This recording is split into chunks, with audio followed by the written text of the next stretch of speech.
The shouts and cheers of the people of Midonai surround you. As you walk down the street, paper lanterns hang, rockets fire off into the air, releasing beautiful colors, and the people around you cheer. Tonight is the night of the alignment, the night when the three moons, the Father, the Mother, and the Child, align. Your text has detailed this. It has told you that in this night, access to the bound realm will be opened. Tonight is also the night of founding, the night when the God Emperor first came to Midonai and established the civilization that is there now. It is the night where the civilization first found itself, where people first became the Storm Empire. And it is on this night that you find yourselves walking through the streets, walking towards the Hall of Ancestors. On all sides of you, people jostle, they scream and cheer. Daisuke, on this night, on this very, very important night, what are you thinking? What are your thoughts?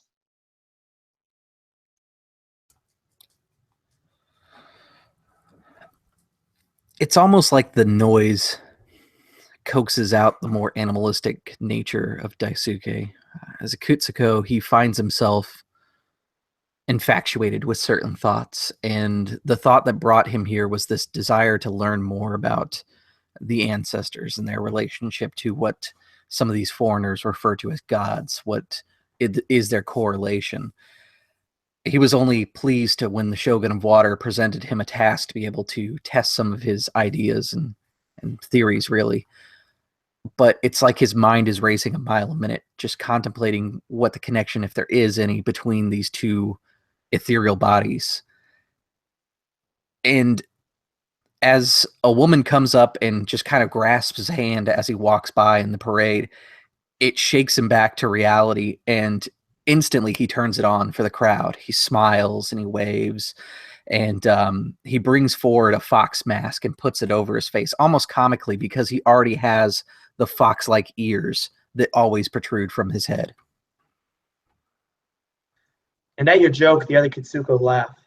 They all cheer and smile at this kabuki mask you seem to have produced from nowhere. And you know that tonight, at least two of the four gods are smiling upon you.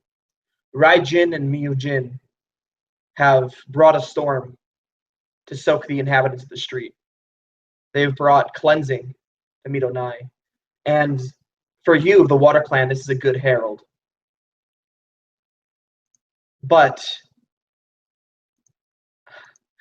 Kenji, as you're walking alongside Daisuke, your brother, your clanmate, you see him make this effort, and everyone smiles and laughs. The rain continues to patter upon your head and soak the street. What are you thinking? Kenji is in almost perfect opposition to what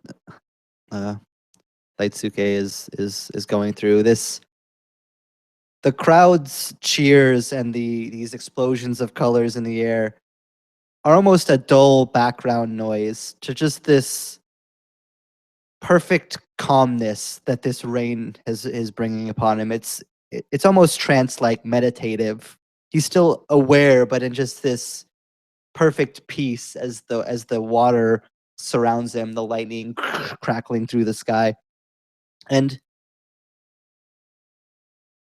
he's just kind of soaking in this moment. This celebration to him is so much different than a party. It's basically like almost a spiritual alignment, that this is kind of the moment where he's closest to what he believes that he is, metaphorically speaking, if that makes any sense.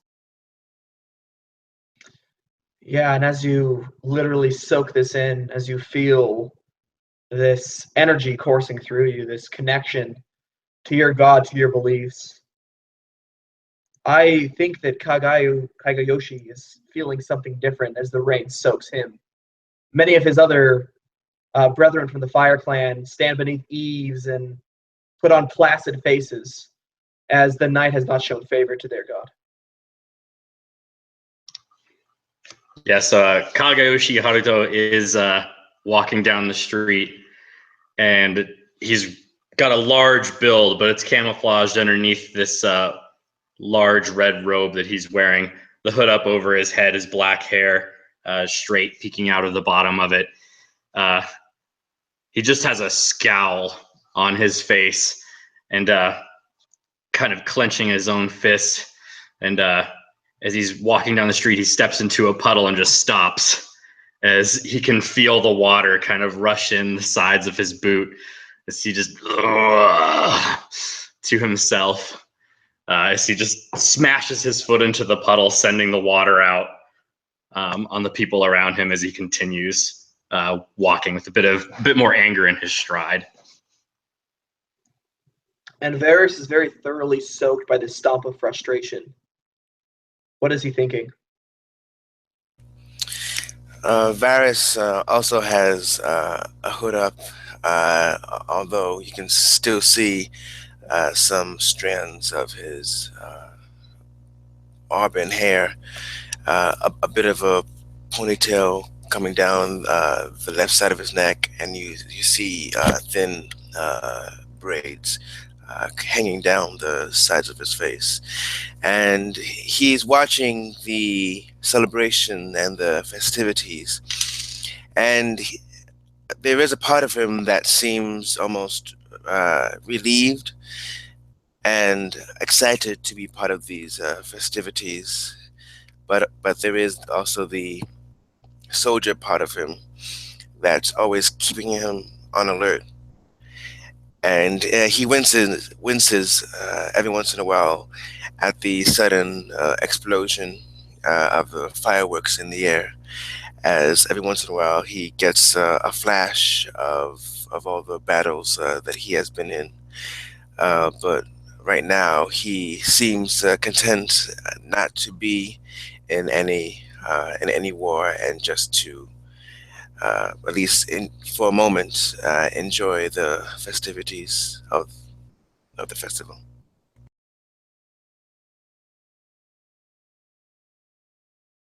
And enjoy them you do. For on this night the four elements come together. Fireworks streaking into the sky, the earth firmly beneath your feet, rain and wind pressing against your back. A group of Stormguard in their blue and gray metal armor, their metal armor plates, clink past you, keeping the festivities in check. They eye you as they go past, but say nothing. And finally, as you're reaching the innermost part of the city, you see it there, the Hall of Ancestors. Standing in front of it, several Stormguard keep eyes on the people moving towards it, turning some of them away, surprisingly. But this is normal. For every 50 years, especially during the alignment, many people are not allowed into the Hall of Ancestors. How will you approach?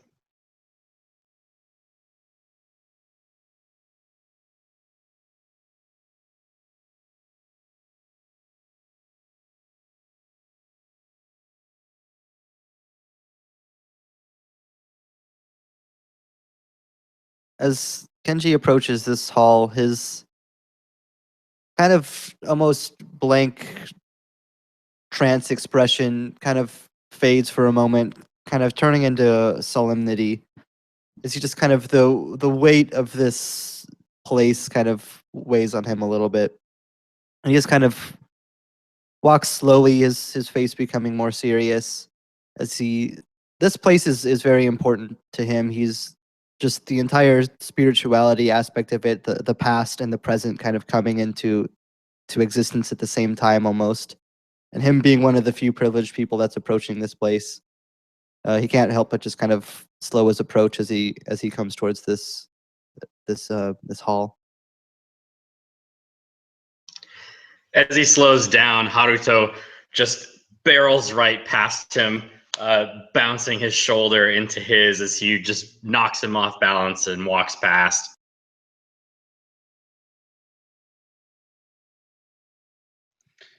And in the brisk manner that you approach, the storm guard quickly move their hands to the katanas at their waists, and they eye you as you approach. They don't say much. They lock eyes with you very firmly. And they say, Flame Cloak, stop. Sliding the blade out about an inch. Wait, what was that last thing they said? He slides the blade out an inch from its scabbard. Oh, okay. Yeah, so Haruto would stop at that point and kind of like eye down at the blade and back up at him and just stand there, not retreating yet, but just holding still.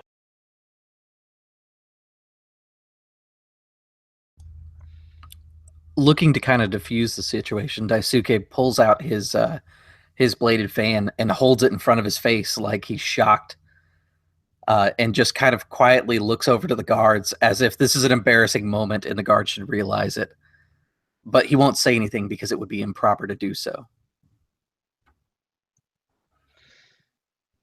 The guards would kind of look at each other and then they'd look back at you. Say, what's your business? With a deep flourish, he goes to bow and the fan snaps shut, and as he stands, the mask is now inside the other hand, the fan in the left, the mask in the right. He says, I am Daisuke, honored servant of the Shogun of Water. I am here at his request. And they would look at each other and look back at you. Then I'm assuming you have a writ. Of course. And he'll produce the writ, and I imagine that his is this eel skin kind of scroll case with this mark of a wave that marks it as being uncracked, but the scroll case itself would clearly give away that Daisuke is part of the ninja corps. Yeah, and the guards would exchange a look at each other as they looked at this scroll, and one of them would take it, obviously the commander here, and unroll it in his hands, reading over it. But as his eyes are scanning halfway down the page, he stops and looks over at the other guard, and they share a glance. You can roll an insight for me to see if you can determine what the glance means or what kind of a look they're sharing with each other. Okay. Probably not. I got a 7. Okay. So you can't really determine why they're exchanging this glance. You sense some sort of an air pass between them, though. And the one who's obviously commanding looks at the other three and nods to them and kind of moves his head back. And they quickly make their way down the sloped incline into the Hall of Ancestors. He looked back up at you. Well, everything seems to check out, but just one moment, please. Wait here until I return. And he hands you back your scroll and starts making his way down the slope. Roll me perception checks.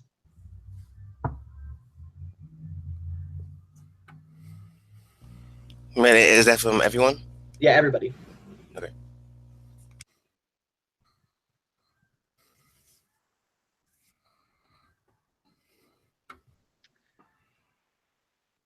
Okay, perfect. So your goal number is a 14. Okay, so 3 of you hear it. You very clearly hear the sound of clashing metal and screams coming from within the Hall of Ancestors. And as soon as Varys hears the clashing and screaming, he's going to just follow the noise, and he's keeping 2 hands on the hilts of his 2 scimitars, and he's just going to follow the noise. Hey, where are you running off to? Don't you hear that noise? The patter of the rain? I hear it. No, there's sounds of battle going on.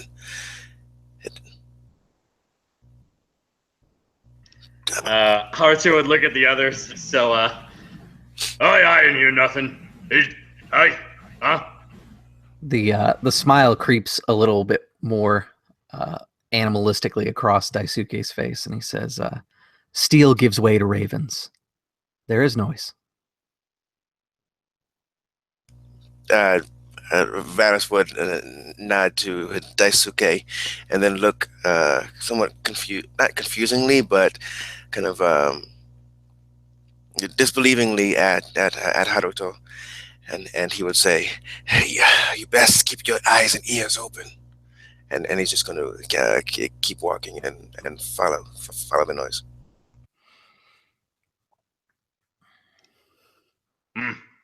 I guess I'll trust what you say. And he turns to Daisuke and says, "But I have no idea what you're talking about."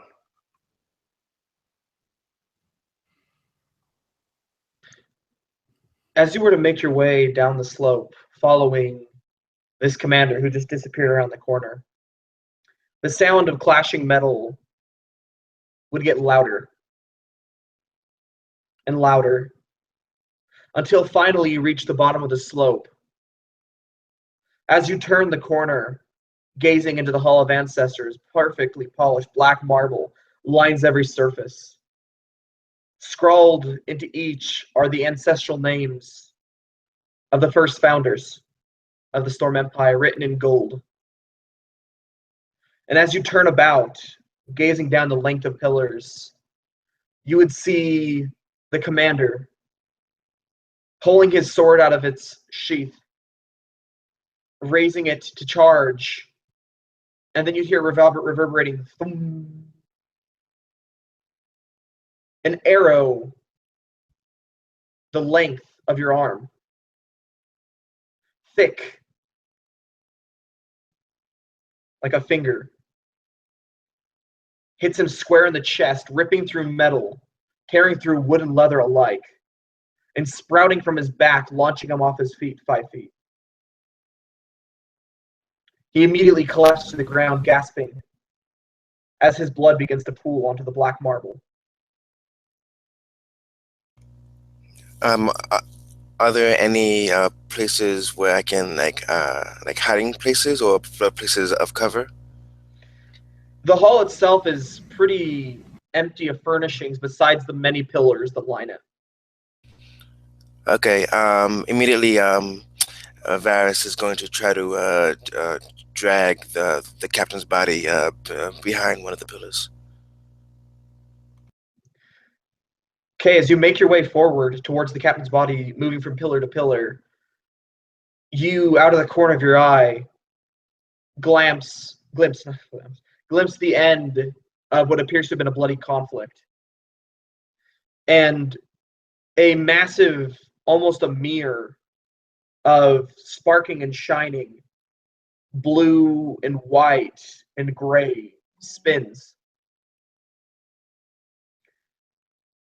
But as you approach the commander, you see a massive figure, easily 3 heads taller than you, that looks over his shoulder, his hand holding onto the leg of a storm guard.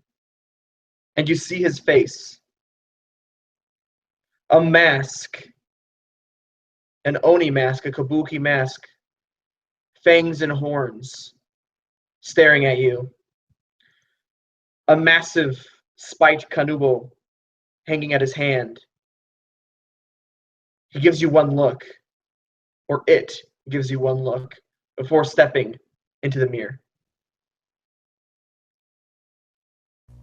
The commander grasps at the arrow, breathes heavily, blood leaking from his lips. Okay, Varus would look kind of stunned, at this figure that's walked into the mirror, and then he's going to try to tend to the captain and see if he can try to do anything to stop the bleeding or do anything to see if it can help in any way.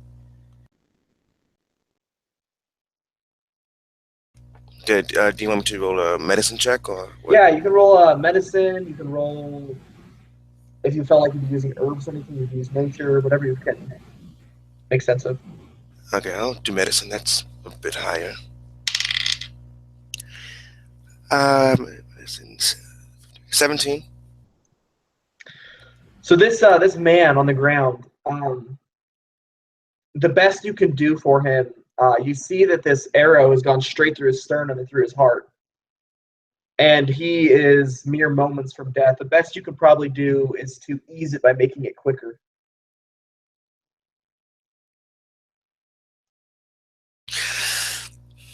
Vas is going to take one of his scimitars, and he's going to place it at the chest, and he's going to say in Elvish, "I'm sorry," and then he's going to quickly finish him off to end the pain. And his eyes swiftly change from misbelief and fear to a calming kind of non-existence as he slips from this life.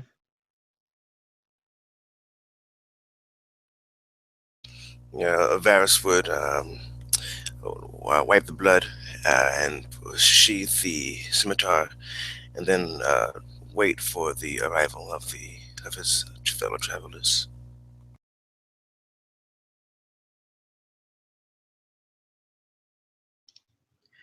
I see. A brutal killer. Perhaps not all of you wind people are so weak. You haven't been in war, have you? And Haruto just takes his robe off and lets it fall to the ground. Just gigantic muscles, huge pecs, covered in scars, his entire body.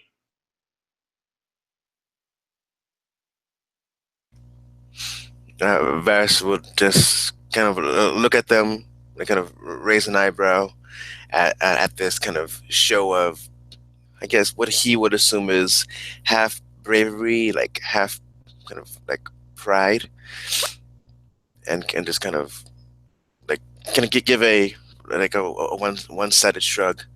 Says, "Where are the others?"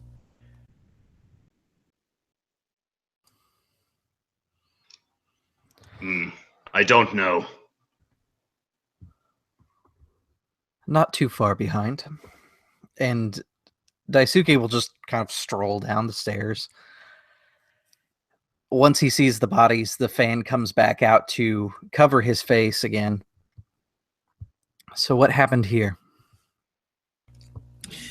There was this figure, kind of taller than me. It took one of the storm guards, and Varys would point to the mirror, and say, it took him inside the mirror.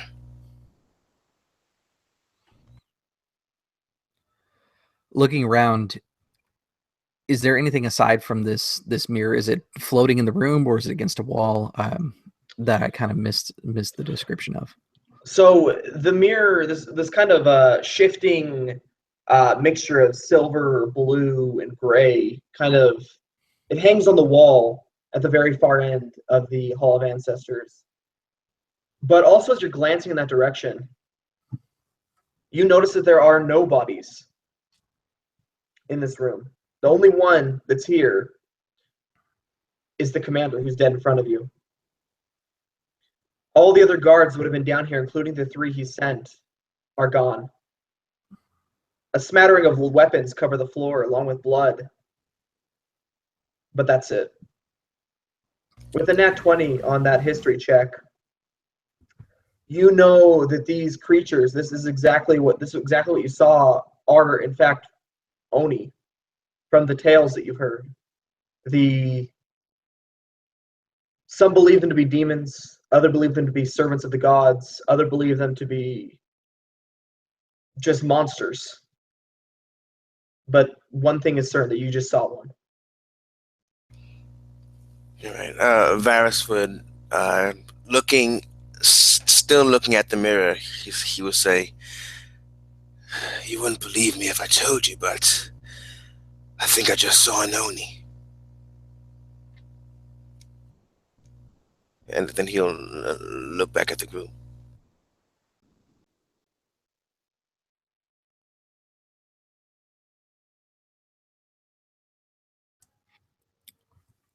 Daisuke will have gone over to the guard captain and kind of turned him over with the fan and looking at the wounds, and then kind of taking in what's in the rest of the room.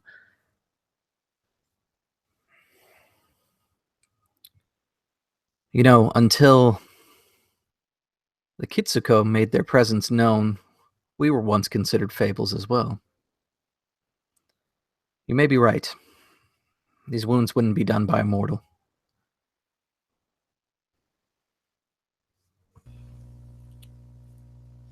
Well, aside from the one I just gave him, but yes.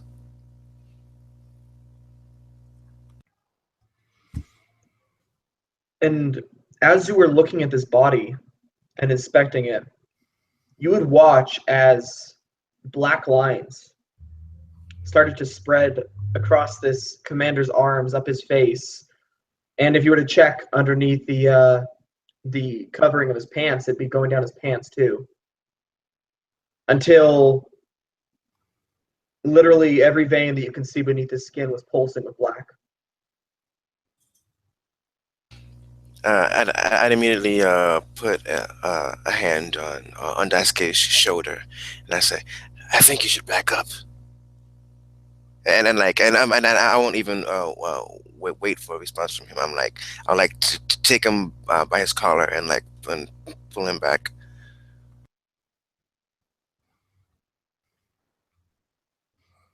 Yeah, Daisuke will go back. He's very light and easy to move. But you can tell that he's captured with curiosity as to what this is. And as this is all happening, Kenji's just, you can see he's extraordinarily visibly shaken by the events that have gone down. Like, he looks visibly distraught by everything that's occurred so far. And he almost can't help with this morbid curiosity to just approach this body as this is happening, trying to get a closer look, regardless of what may happen.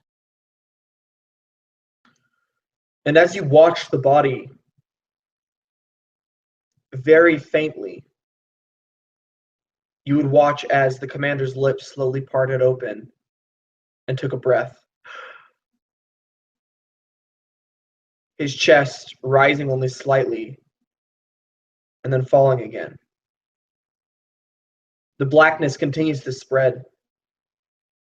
His hands become completely covered in the shadow. His face becomes midnight. And then his eyes open. And they are as white as freshly pressed paper. His body begins to change. His fingers lengthen, and black nails stretch out from the tips of them. His muscles grow and swell, and his teeth become fangs.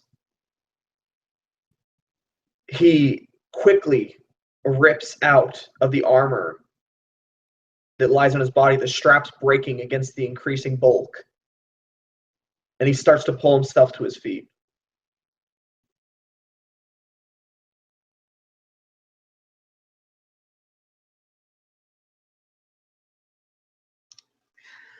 It looks like it is time to fight.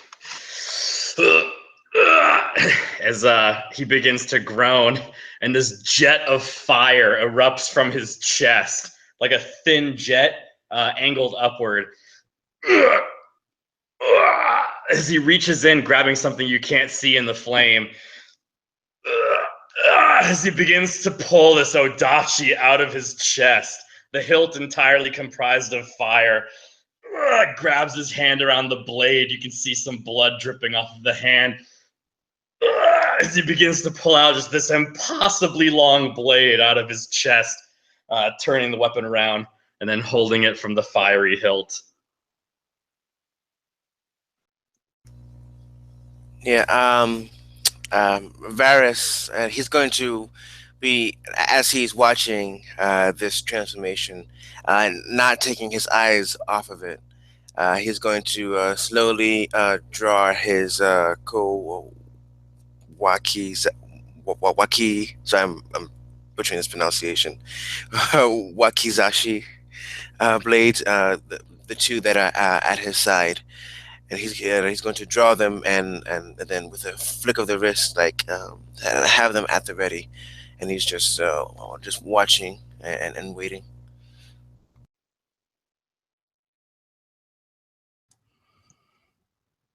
Is there enough time to conduct an action before combat really gets going? Yes. Daisuke gets that fox-like smile again, and he spits, and for just a split second, you can see something eject from his mouth. It's Fugubari, a mouth dart, and it sails across to Kinji, striking him in the neck. And Kinji, you can feel this warm sensation as a toxin enters you, and it fills your body with strength. Basically, he's doing bardic inspiration. He is a war bard, so you're going to be able to add it to your weapon damage as well if you want. It is currently a D8.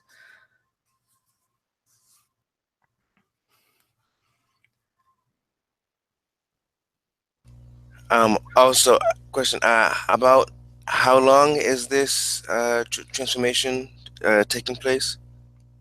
It was like over the space of, so by the time the whatever it was went through his veins and started covering his body, from there it was only a matter of seconds. All right, because I'm just wondering if I can do as a battle master. I have the thing called Know Your Enemy, and so it says I can spend at least a minute observing a creature, and I'll know. So I don't know if this transformation took a minute or. You know what? I Sure. can. I'll say it takes a minute. What do you want to know? Okay. Let's see. I would like to know its armor class. Okay. Yeah. So I know I get to know 2 characteristics. Okay, so its armor class then is 14. Okay, and then what do you want to know? and then also, you know what? It's a strength score. Okay, and its strength score, you would it's probably 18. 18. Yeah, Okay. 18. Okay, so you all see as for those of you who are watching Varys, he's like slowly drawing his swords, and it looks kind of weird. You see his eyes kind of like darting all over as if he's sizing up this creature, and then you kind of see a small smirk, creep across Varys's face. Roll initiative.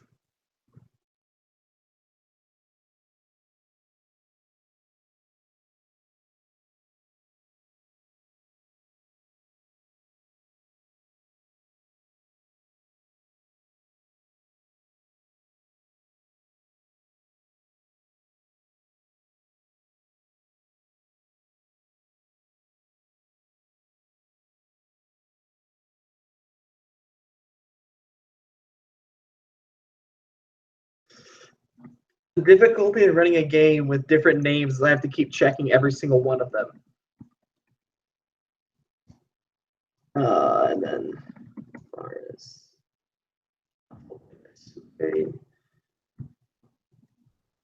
hey. All right. The Oni goes first. It looks directly at you, Kagayoshi, who just pulled this blade from your chest, sprouting it from the flames. And he looks at you, and his teeth spread into a grin, and he's going to make 2 attacks against you. Okay, so he got a 21 and an 18. Do those both hit? Yeah, okay. So for 13 points of damage, large claws rip across your chest. Oh, sorry. Just as a reminder, yeah. you can use your Bardic Inspiration to increase your armor class because I'm a Valor Bard.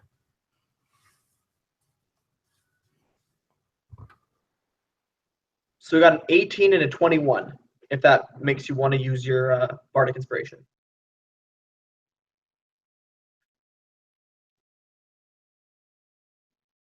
Kagayoshi, he's attacking you. Yeah, I'll so sorry, I'm what sorry. did you I get? misunderstood. I thought you were going after Jeff's character, Kinji. Sorry. Oh, did Jeff get the Bardic? Jeff got the Bardic. Because he was Oh, closest, yeah. I wanted to give him that defensive bonus if he needed it. Oh, because Jeff stepped up past Kagayoshi didn't. He went to the Oh, body. Jeff. Yeah. Jeff, you're taking this hit then. Sorry, dude. You're standing right next to him. Okay, yeah, so you're going to take that 14 points then. As a claw digs into the side of your shoulder and then rips down your chest, leaving a bloody gash in your armor. A fist slams into the side of your face, cracking the side of your jaw.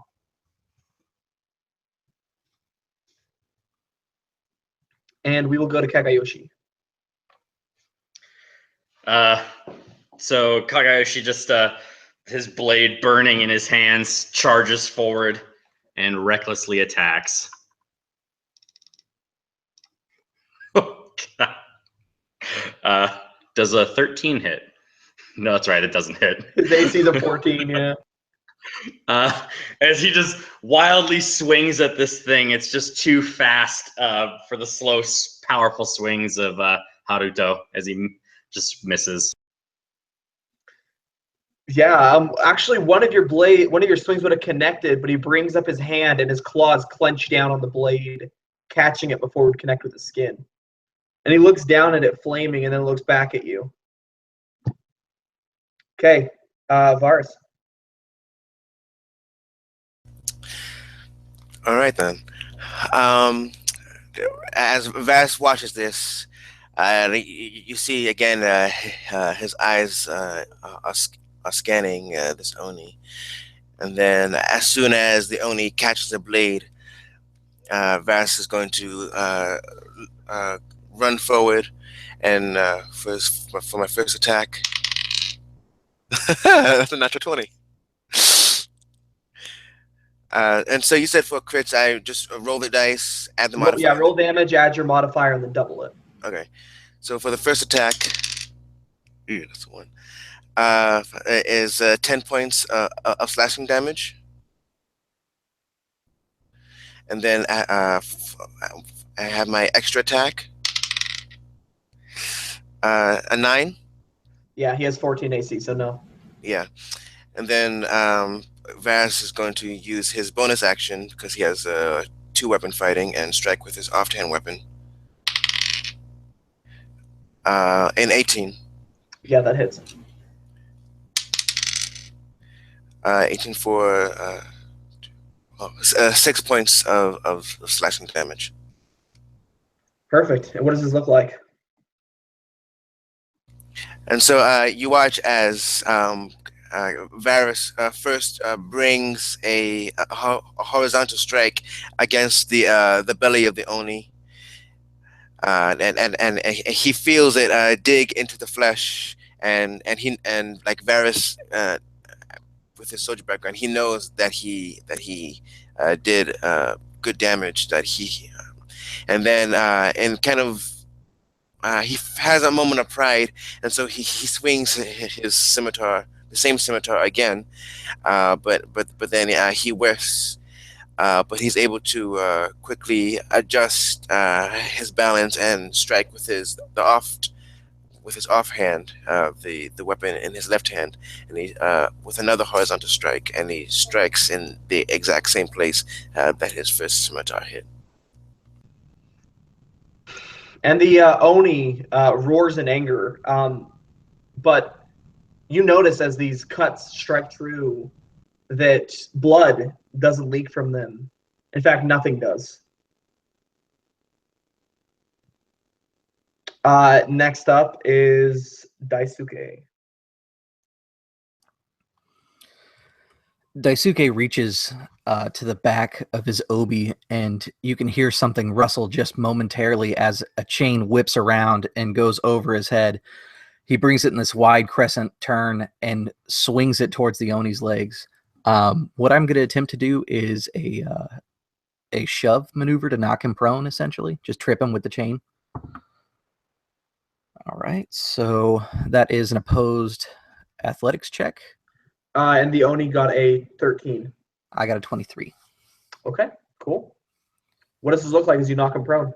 So the ball end of his Kasarigami flies across the room and wraps around the leg, and with just kind of this practice maneuver, he brings the sickle end over and pushes down on the chain and rips it back with this half turn, and the Oni comes out like he slipped on a banana peel and lands on his back, knocking him prone, ideally so that my fighters can swoop in and try and take advantage of him being in a real bad situation here. Yeah, and the Oni, as it lands with his loud, just roaring thud, just grunts. And you'll get that satisfying sound of the wind getting knocked out of him, but he hits hard, and he stays there momentarily, enough for Kenji to act. And Kenji, just as he's gotten just smashed in the face, he just spits out just blood, just flying onto the black marble stone of this place. And he just looks down towards this creature. You foul creature, desecrating this hallowed place.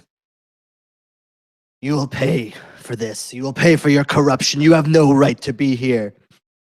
And he holds his hands out towards this creature lying on the ground trying to get up. And as he does this, these strands of water burst from his hands, coursing in multiple directions like rivers rushing across a landscape.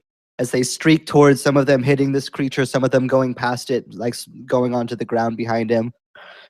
And these strands just kind of hang in the air for a moment, as if time seems to just slow and stop.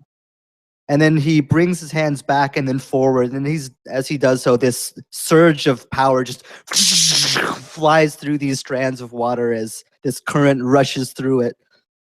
So he needs to make a dex save. I don't think a 13 succeeds. That in fact does not succeed. So he's going to take 34 lightning damage. Oh, okay. What does it look like as you effectively take him from 34 hit points and kill him? So these strands of water rush past him, and as this current just flies through it, just this pure magical energy just bursting from these strands of water, just flying into this creature, just it convulses with this power that just rushes into its body, just shaking it onto the ground. You can see the water droplet that splatter on the floor, just shaking and bouncing all around it, as it's effectively just charred and just overloaded with this magical energy. It just falls limp to the ground, unmoving.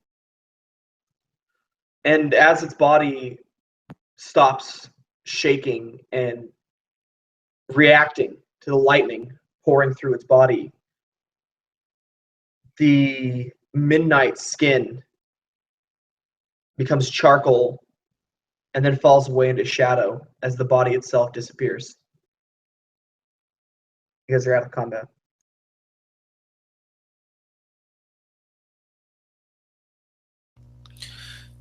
Varys would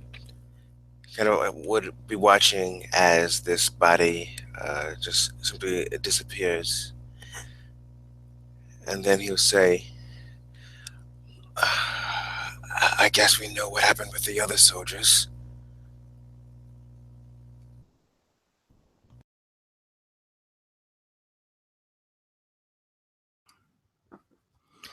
Perhaps.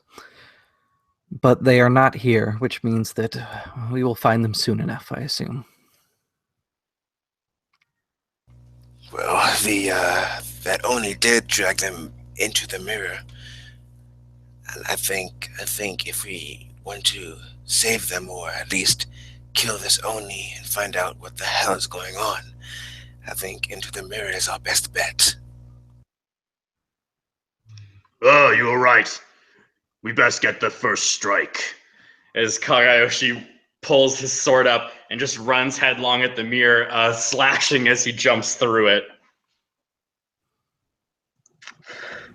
You kind of watch as Varys opens his mouth to say something, and he just watches Haruto jump in the mirror, and then he just like shakes his head, and then for the first time you actually see like a kind of smile and a chuckle coming from Varys, and he looks at Daisuke and Kenji and says, I suppose not. We have to follow him now.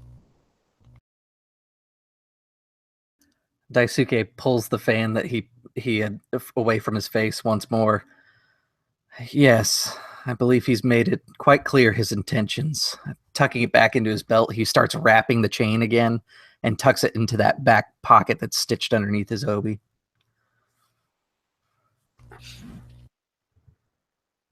And Kenji, almost refusing to glance down at the spot where this creature was, as if he's intentionally just blocking that part of the room off from his vision, just looks towards the mirror without even a second glance towards his party members and just says, well, for once me and him have something in common. Whatever did this thing, it's going to pay. As he just begins to walk towards this mirror as well. As Kakayoshi just blasts right into the mirror.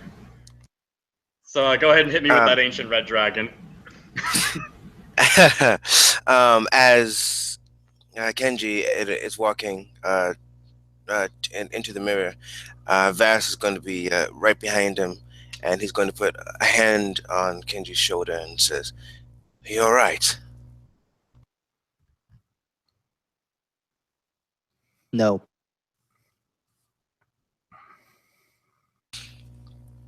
And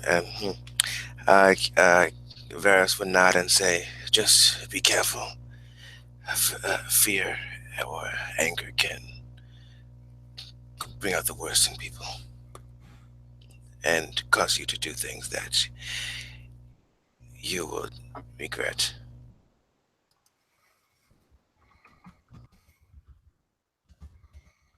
And Kagayoshi, as you go flying through this portal, just you come out on the other side, and tell me, what absolutely beautiful landscape do you see that stops your forward aggressive assault? So Kagayoshi bursts through, and then hears birds chirping around him as he pulls himself back and looks around, and he's in, like, behind him where the mirror was is like the wall of a cliff, and in front of him is just this lush green rolling hills down a canyon, and next to him is a waterfall, and the sun is beaming out, and unlike the rain outside of the hall, he can feel like the warmth and brilliance of the sun, and it kind of fills his heart with a little bit of relief as he calms his blade and throws it into the air as it just bursts into fire and disappears. And he takes a moment to kind of look at his surroundings. Yeah, beautiful cherry blossoms fall from several trees lining the path, and you can just hear that lilting sound of chirping birds.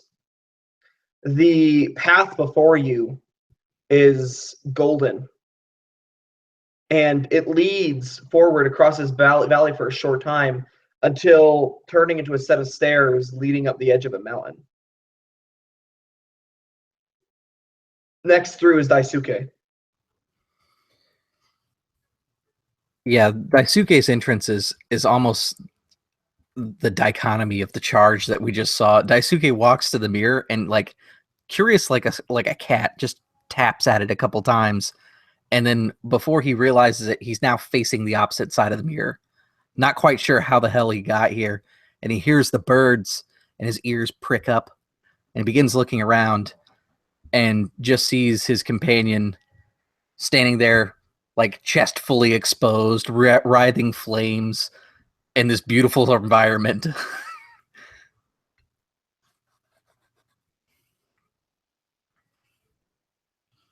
And the next through is Kenji. As Kenji walks through this mirror and this environment comes before him, anybody who would look at his face would find it hard to tell whether he was relieved or disgusted that such beauty could lie on the other side of this mirror after everything that happened. And he just looks around, just trying to gather his thoughts, just completely torn between whether or not he should be feeling rage or peace right now.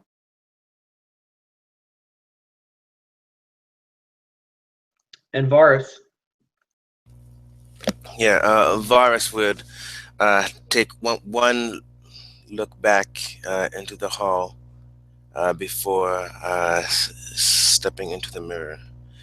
And as he steps into the mirror, you see that he is taken aback for a moment with surprise, seeing this, what he can only assume is some alternate dimension in this through this mirror.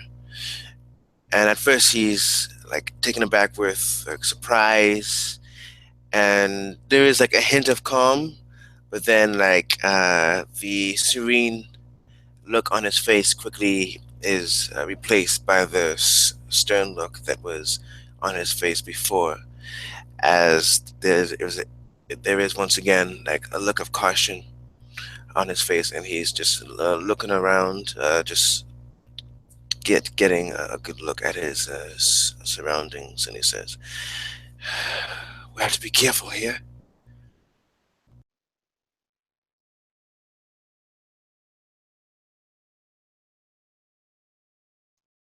And as you all take in your surroundings, the warmth resting lightly upon your shoulders, stark contrast to the cold you just came from. The path gleams and glitters in the sunlight.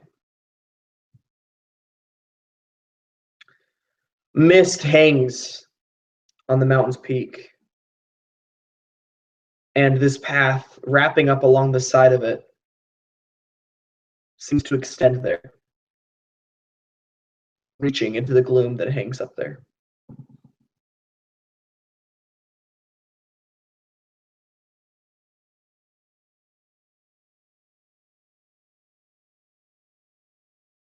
If you were to follow this path, you would swiftly find yourselves rising up through the cold, wet mist. You would quickly lose vision of the valley below until all around you, gusts of wind and cracks of lightning hit your ears and echo out all around you. Eventually, the path no longer ascends and straightens, going out along a ridge to what appears to be a large pagoda resting there at the top of this mountain.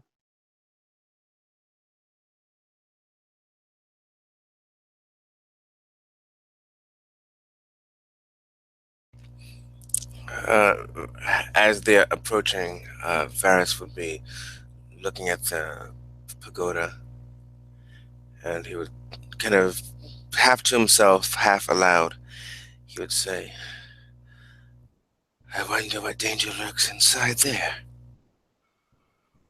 Nothing good, I suppose. But when is anything ever good?"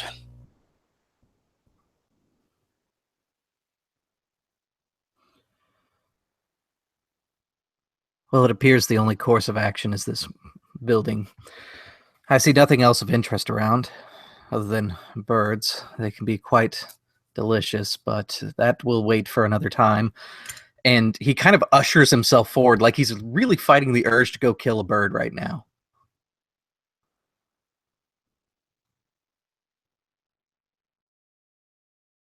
And as he kind of pushes himself forward, Kenji kind of follows up along beside him, and he kind of just like puts a hand of understanding on his shoulder. But it's more as if he's trying to comfort himself by pretending to be strong and pushing you along than he actually is doing anything for you. Question: Does Varys notice this like kind of emotion from Kenji? It's very obvious how Kenji is feeling right now. Okay. Varys would put his hand on Kenji's shoulder and give kind of like a comforting brotherly squeeze and give you a nod. Right, and he'll walk like behind you, his hand on your shoulder. Don't get too attached. If you die, you'll die alone.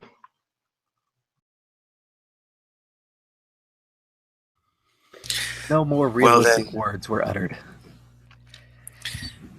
Well then, The pagoda, yes.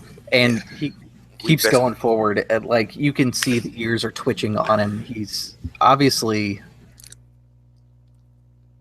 trying to take in his surroundings. I do want to do a perception check before we get too close to the door to do just that, take in the surroundings. Yeah, that's totally allowed. Go ahead.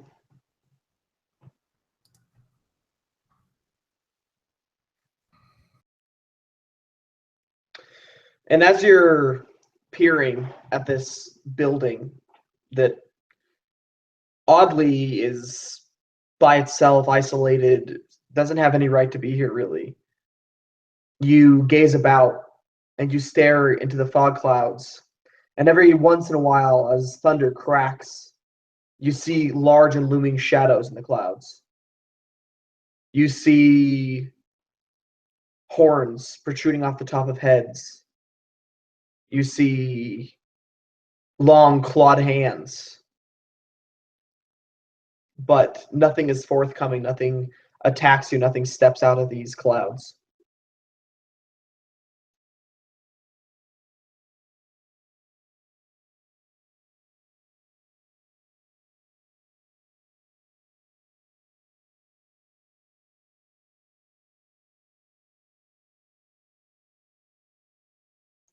Who would be the first to approach the door? Or do you approach it?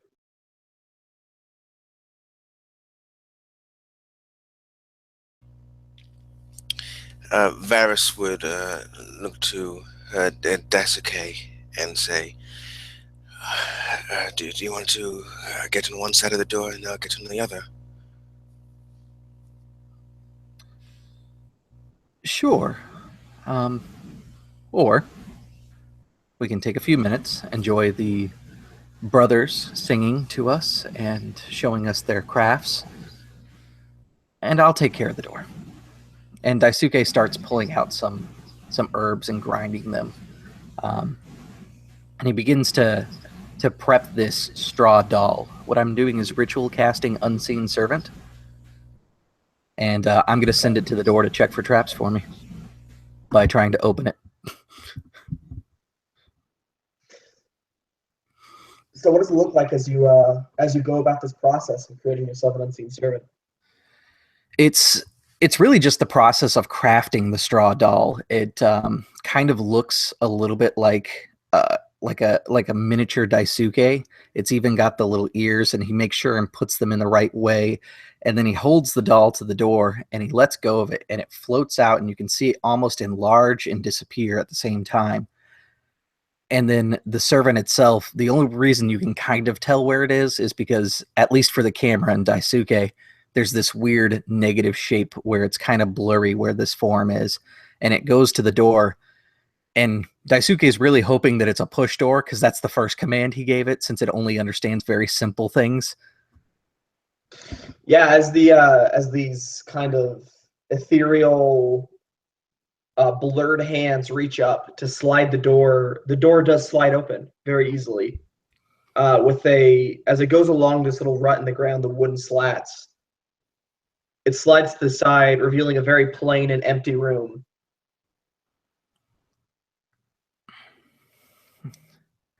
Daisuke is looks kind of content with what he sees, and then he says, "My servant will take care of the doors for us. There's no need that any noble warrior should dirty their hands on doorknobs." The unseen servant can last up to an hour, so I'm just going to have it follow us and basically check doors until it dies, or we get safely down the hallway.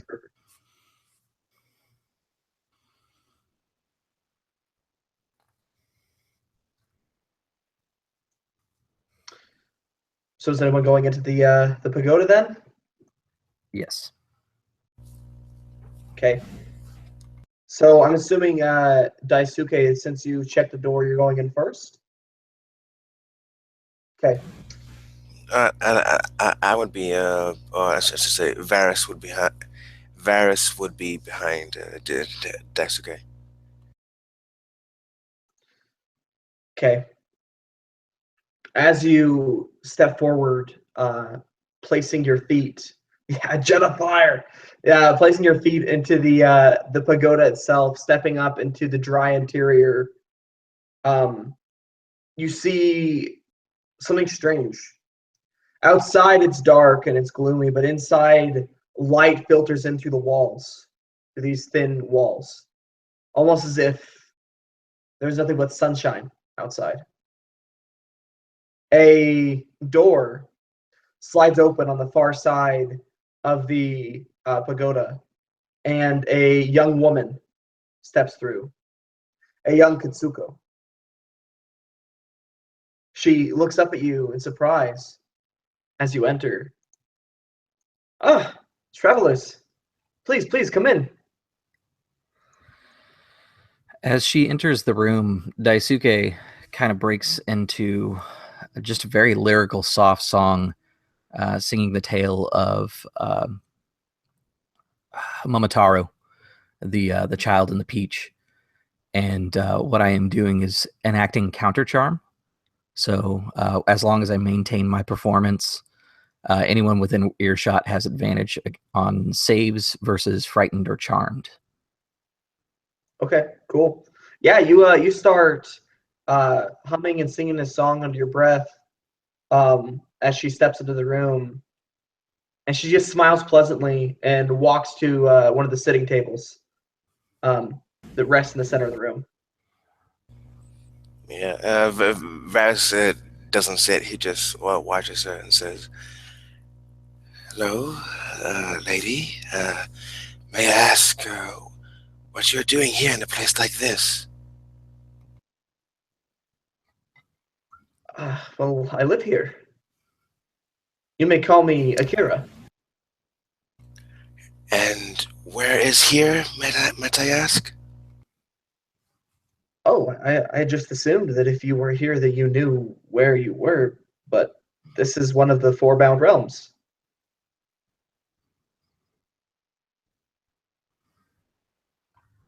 You do know where you are, yes? I think I do now. She kind of like peers to the side and sees the two of you still standing out in the rain. So come in, come in. And Kenji kind of cautiously approaches, just kind of eyes darting from place to place. And then, as she's just kind of his thoughts going back to just the bound realm, and he's just the bound realm. How can that be? She looks at you. Bound realms. This is one of the four. Well, five if you include your own realm. I don't think that changes the question. How? Well, I'm assuming that you came here during the alignment, yes? It's very difficult otherwise. Let's say that we have. Well, then here you are. This is the Bound Realm.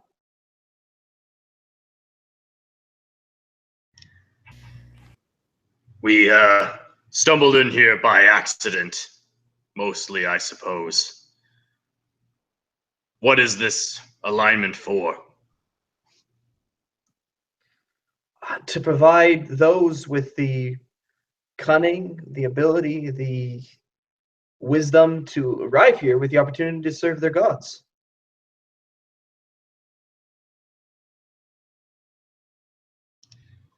You didn't happen to see 4 black-skinned men arrive here before us, did you? Oh, you mean the Oni? Yes. Several of them just barely passed through. They must have been out gathering followers. You seem so calm and saying their name as if they don't bother you. Well, why would the servants of my god bother me? Would I know the god of the Oni? You know that there are 4 gods, one for each element: fire, earth, water, and wind. But you don't know who the Oni's gods are. They're rather. Well, you can roll history. Go ahead and roll me history. Maybe you've read something somewhere. Okay, let me bring up my sheet and history. Oh, not bad. 19. So as I stated earlier, there's a lot of different speculations surrounding the Oni. Some believe they serve the gods. Some believe that they're just monsters. Others believe that they are corrupted individuals who gave themselves over to an Akuma. There's a lot of different beliefs about them, about where they stem from and what their surroundings are. So you know that it's largely believed, though, that they serve a 5th god, which they call the god of spirit. But that's what you know.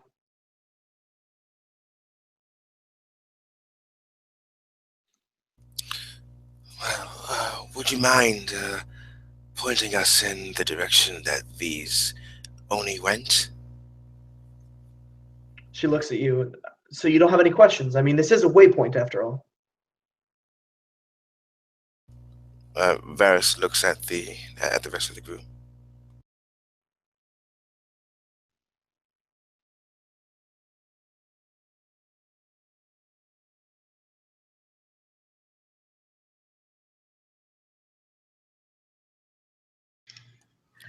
Daisuke continues his song, getting to the point where Momotaro slays the dragon, or the bestial form, I should say.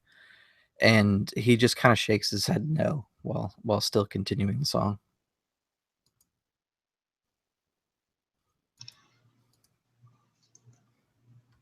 Are they really followers if they're just men who are slain, their bodies snatched? She looks at you. Is it not the greatest blessing of all to serve your God?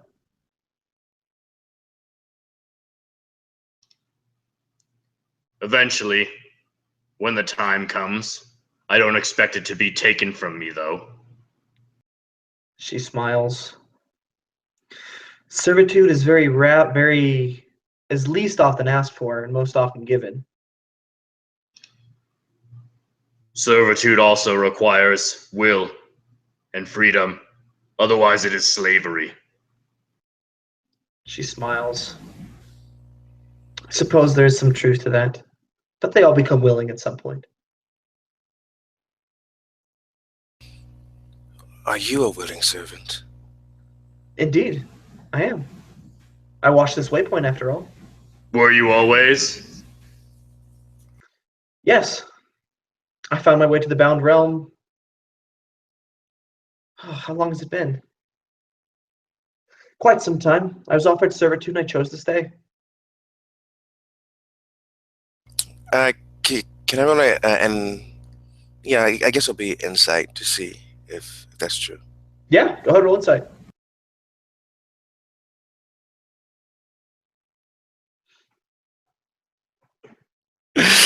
That will be a natural one. She's most definitely telling the truth. Yeah. In fact, you utterly and completely believe her. And it's about this point you start to realize how beautiful she actually is.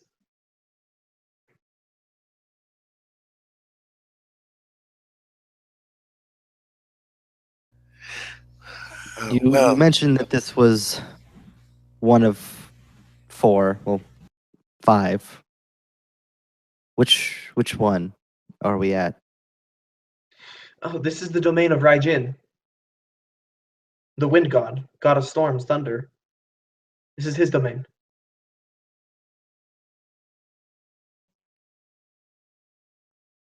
And she looks over at Varus in his white robes and says, "This is the home of your god." Varus kind of nods and says, "Indeed, it is." Well, if you don't have questions for me, you're free to go. The other side of the door is just over there. But if you'd like, I'll have tea ready shortly.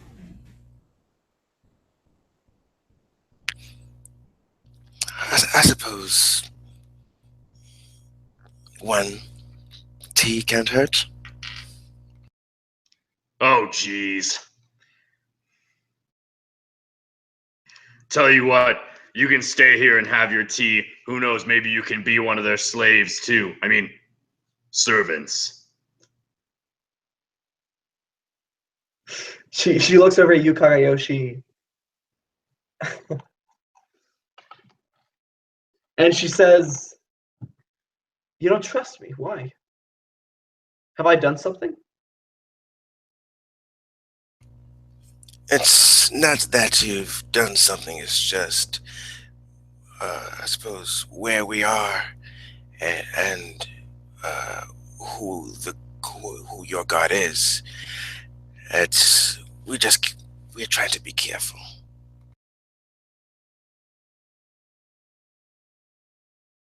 I see you wear the red of Kaijin.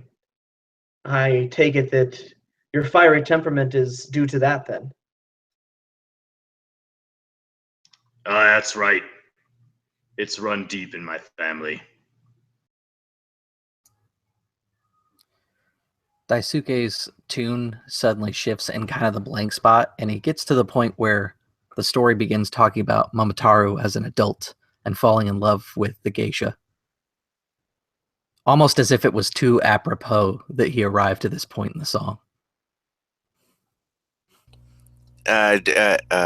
Varus would kind of like shoot Daisuke a kind of really kind of look.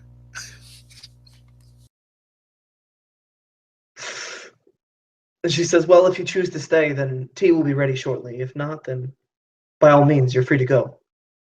And she stands up from the table and leaves.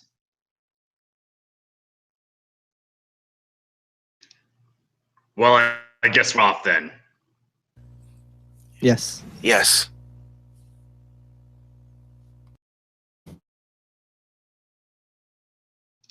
Are you sure? You can stay here. Prance around with your girlfriend forever. There'll be time for that later. If I choose to come back here. And Kagayoshi Haruto just begins walking to the door to go through it, presumably. With the song concluded, Daisuke follows Kagayoshi a little bit closer than he did the first time through the mirror. And he kind of smirks to himself as he goes out. There is no honor if you do not return to your shogun.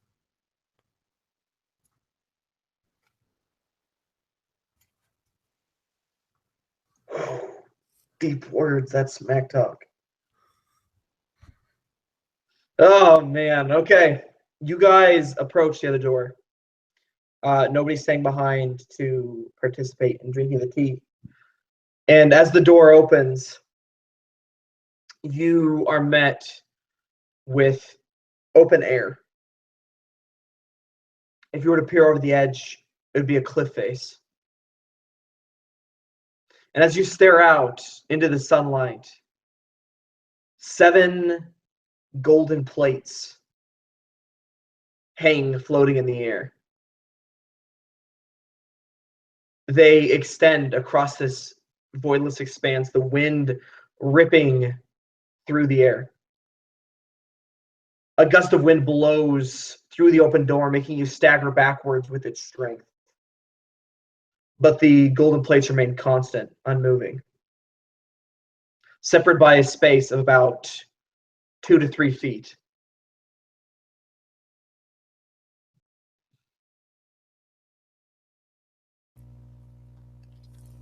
And as Varys is looking at the plates and looking around at the expanse, and he says, he kind of chuckles and says, "Are you sure you don't want any tea before we go? It could calm our nerves," he says kind of jokingly.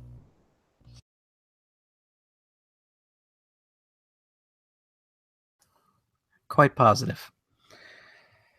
And Daisuke kind of squats down and puts his elbows onto his knees, and he looks at these golden plates that are just kind of midair across the way, steepling his fingers, kind of taking it in, and just attempting to kind of figure out what their purpose is before getting too close.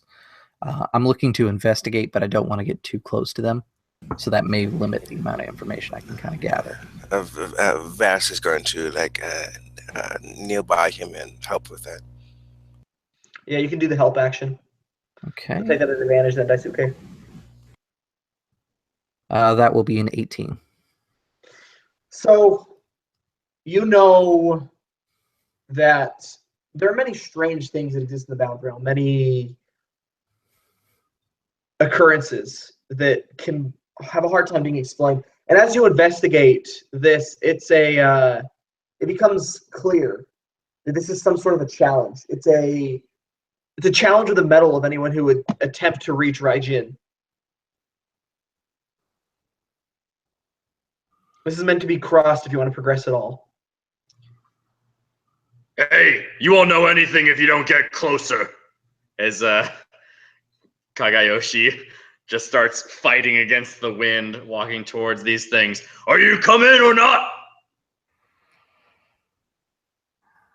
I believe Kagayoshi has the correct idea.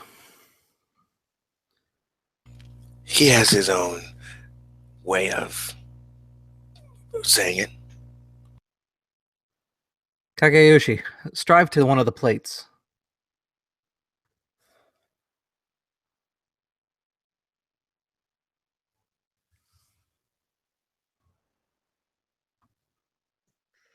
So to cross this, I'm going to need either acrobatics or athletics checks with the occasional luck dice.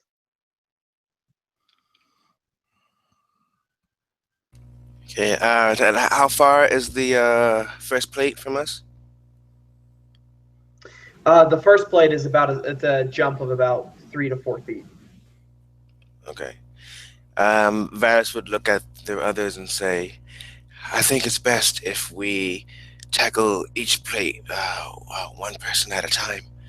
And then he'll look at Kagose, Haruto, and say, since you seem so eager, why don't you take the first plate? And then as you make your way to the second plate, one of us will follow. All right, how about I get myself across and you all get yourselves across? As he just envelops himself in fire as it burns away the wind around him, and he enters a rage and uses his just runs across all of the plates, leaving a trail of fire behind him as he bounds from one plate to the next. So you're just going for it? Yeah, I'm going for it. Okay, so are we talking like dash action going for it, or are you actually like... I mean, yeah, I guess he's just move dash using that rage athletics bonus, going ham. Here we are. Okay, go ahead and make me make me 2 athletics checks at a disadvantage. Since you're basically dashing across this thing, and I'm gonna need 1 luck die roll.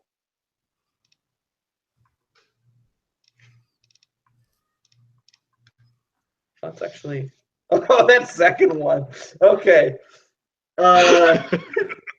So you make it about halfway, and as you're leaping from the 4th plate to the 5th plate, you feel the plate wobble, turn, and toss you over the edge. And that is where we'll take a 5-minute break. Okay, everybody, go ahead, go to the bathroom, get a drink, get whatever. We'll do character introductions and channel introductions, whatever you want to plug after the break. Cool.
So it seems that we're all here.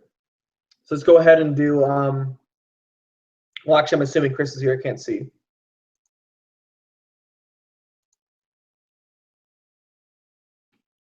Well, either way, we'll start with Jeff, one with Corey. So go ahead, plug what you want to, talk about your character. We'll just go from there. Go ahead. Yeah, I'm Jeff. I run the YouTube channel in Counterbalance. I am playing Kenji, the water origin sorcerer. Have playing in yet another playtest despite my best efforts. But I'm enjoying it so far, having a good time, and I'm looking forward to seeing where it goes. Awesome. Going on to Enoch. Okay, yes, my name is Enoch. My character is Varys Windwalker, the air origin fighter. I don't have a YouTube channel, though I am on the Absolute Tabletop Facebook group. And coming soon, there'll be an interest post for those interested in joining my homebrew D&D 5th edition campaign. More details to follow, but keep an eye out for that. Awesome. Going on to Chris. I'm Chris. I run the channel Drop Dice, and I am 1/3 of A Point of Inspiration, a small press publishing company, much like Absolute Tabletop, whose product we're actually playing tonight. We put out some different 5th edition stuff, and we are in the works of creating our own Oriental Adventures type setting for a game called Blades in the Dark. That game will be called 3 Feet from Death. And unfortunately, there's no end date just yet, because it kind of depends on my schedule since I'm writing most of the mechanics for this one. But once it comes around, there should be some playtest material and stuff like that. So if you are interested in getting more games like this, make sure you check us out on Facebook. That is, once again, A Point of Inspiration. Awesome. Thanks, Chris. And going on to Corey. Yeah, so Corey started playing D&D 2 years ago. I actually started with playing with Jeff in 5th edition. No YouTube channel or anything, just a player. Just a lowly player. But my character is Kagayoshi Haruto, if you were to say it in a horrible Japanese accent. But yeah, from the fiery north, the mountainous region full of scorn and hardship. I don't know, I suppose most of his personalities just kind of come out through play so far, so I don't really need to go into too much detail. Yes, Kagayoshi, the intrepid, brash, samurai type person. I don't know what to do. I lost my words there, but either way, you're watching this on my channel. I am Tyler Hurst, Ty from On a Roll. It's my YouTube channel that you're watching this on. That was very lengthy and unnecessary. But yeah, check out these guys and their channels. And Counterbalance, awesome, great channel. Played the game there. Jeff runs great stuff. He's played some of my stuff. Chris, he's been in a couple of my games, and I've watched a lot of his stuff. He's also a great DM, got a great channel. Check out Point of Inspiration. Check out Absolute Tabletop. And most of all, if you want to join a great group to playing games like this, join Absolute Tabletop on Facebook, the Tabletop One-Shot group on Facebook, RPG Brigade. There's all sorts of stuff you can find to playing games like this. But without further ado, we will return back to where we last left our brash Kagayoshi hanging off the edge of one of these golden plates. Kagayoshi, you are thrown by a gust of wind. As you all stand there watching him drift through the air, hanging for but a brief moment before his plummet begins. Kagayoshi, I want you to make me a either athletics or acrobatics check to try and grab onto the edge of this plate.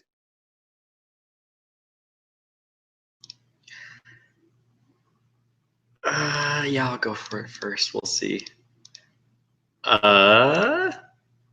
17. That is plenty. Your hands grasp onto the slight lip that grows up over the edge of this plate, and you are able to catch yourself. Your arm strains against the weight of your body as you hang beneath it, though.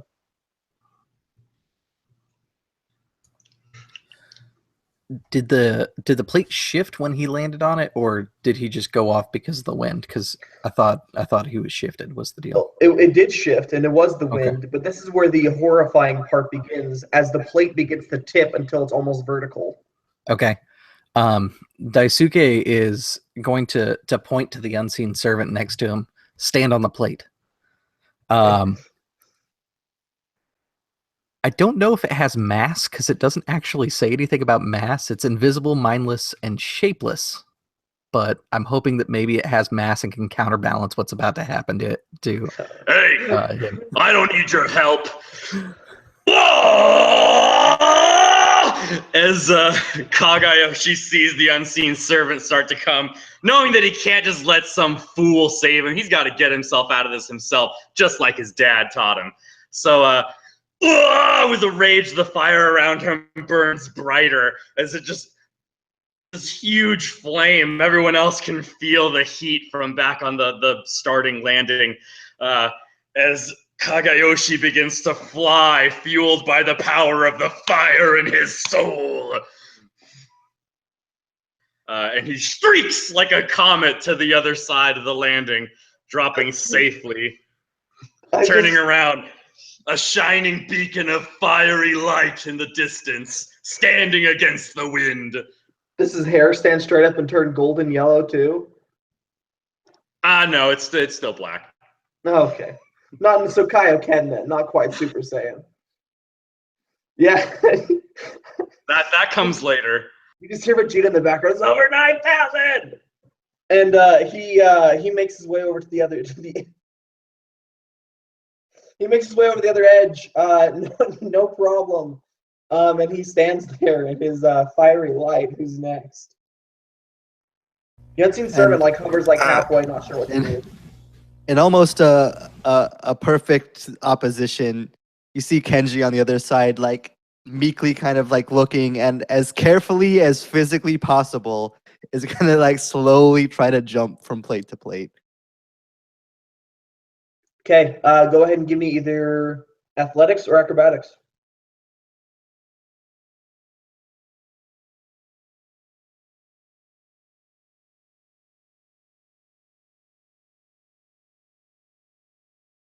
Uh, 11 for the first one. As you leap from plate to plate, it seems almost as if at the beginning is easier. The wind isn't as strong, but once you reach the middle, I need you to make me a luck roll and one more check. That's a 5 and a 2 on the luck die. Okay, you jump, and literally the wind catches the plate as you jump on it, flipping it and hitting your knees out from beneath you as the plate rotates almost as if it's on a wire. And as the plate spins, hitting his knees, you see his knees kind of burst into a cloud of droplets of water as the rest of his body goes bursting into this cloud that reforms on the other end of the cliff as I use Misty Step to go the rest of the halfway. Yeah, and you disappear in a puff of rain basically and appear on the other side, making it. All right, who's next? As Varys watches these two amateurs use magic to try to get on the other side, Varys is going to say, he's going to say, well, I have to do it the old-fashioned way. And he's going to slowly make his way over, slowly and carefully. As he will. So he'll take a running start just to jump on the first plate, wait until he gets his balance, and then try to jump to the second plate, balance, and do the same thing. Okay, yeah, so you're going to make one check and either acrobatics or athletics, a luck dice, and then acrobatics or athletics.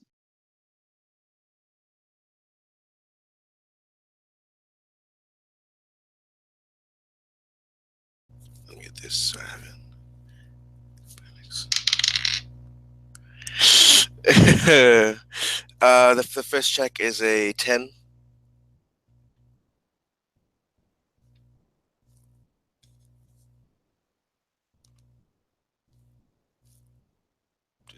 Did you? Sorry. A 10 is just barely enough to make it. Sorry, I didn't think I was Oh, muted. okay. And then roll a luck dice as the wind picks up in the middle. 6. So it's not enough to give you disadvantage on the next part, so go ahead and make me another check. Okay. Natural 20. Yeah, how do you make it so easily across this? Okay, so you watch as Varys kind of leaps to the first plate, catches his balance. The wind picks up. He kind of has to shift. He waits and then jumps to the second plate. And how many plates are there? 7. Okay. And so this time, as he gets to the middle, you watch as he actually seems to be getting the hang of it. And as he jumps, he does kind of a jumps almost like a 3-point landing on each plate, and so he has uh, his base, and then he jumps, and then as he leaps from the last plate over to the ledge, he kind of just looks at Haruto and Kenji, and like kind of like adjusts his chainmail armor, and like kind of like brushes himself off and say, "That's how it's done." Aye, wind didn't look like your element there. Should have been a little easier, huh? As Kenji, or as Kagayoshi flexes, the fire enveloping his whole body still. But it's okay. I understand. You were still distracted by that beauty back there. Vass is gonna like shoot daggers at him with his eyes, and then as if almost forgetting, he like looks back over the cliff to Daisuke and like wave him over. Daisuke kind of points to himself like, me? Oh, okay. And you see his foxtail kind of come up and twitch behind him as he's kind of feeling out the breeze, is what you've determined he's probably doing. And he leaps out to the first couple plates. It's 24. And before he gets to the middle plate, he decides to flourish it because, everybody wants to show off here, apparently. The luck die is a 7. Yep. He is going to Eldritch Blast the middle plate that's been shifting on everybody and make it spin before he hits it. And then because he's got a climb speed, he latches on and he lets it catapult him to the other side. I got a natural 20, so I figured that was in line with that. Yeah, that's pretty hype, actually. Okay, yeah, he shows lands on 2 feet with his hands up in the air. And you hear clapping from the other side of the plates, and Akira is standing there. And she just smiles and closes the door. Okay, you stand on the other edge of the cliffs. The gilded path before you still stretching on along the ridgeline.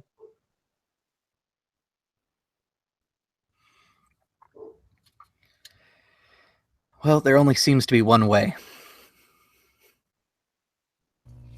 Varys nods and says, "Well, we should still be on our guard."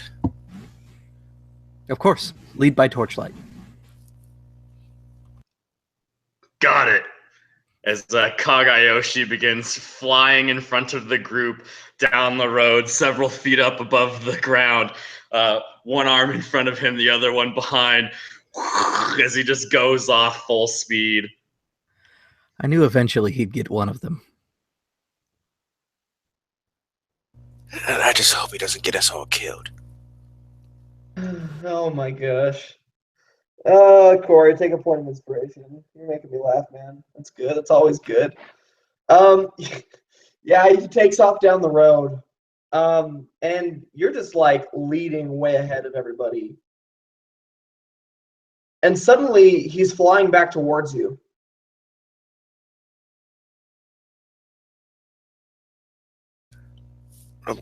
Back. So you mean I'm just out of character? So he's flying. You see him? He's flying back to us, or he's like coming. Yeah, he kind of disappears over a ridge, and then suddenly he's coming back towards you guys. Oh. This Varys would kind of look confusing and say, "Did you get lost?" So Kagayoshi comes forward and kind of like stops as he's still like off of the ground and floats there. Says, "Hey, how'd you get ahead of me?"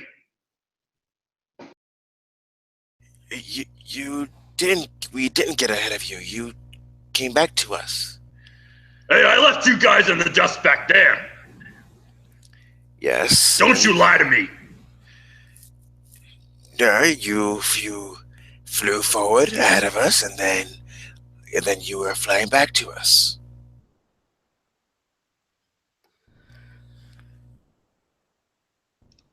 That's impossible. So is access to the realm of the gods. And yet here we are.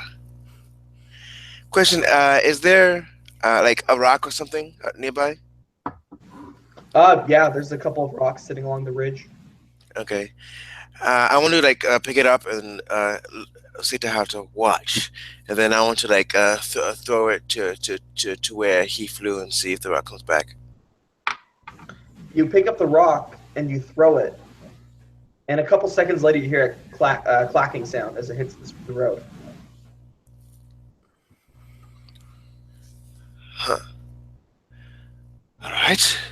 That didn't work out as I expected. I remain unconvinced. Fine. If you don't believe me, go ahead and fly ahead of us again.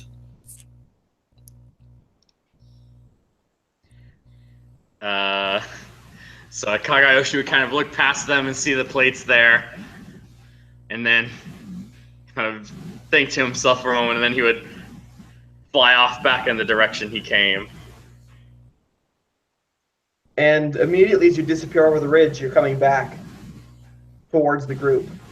They're suddenly in front of you again. At this point, as you're flying back, you see Varys like with his arms crossed, and like a raised eyebrow.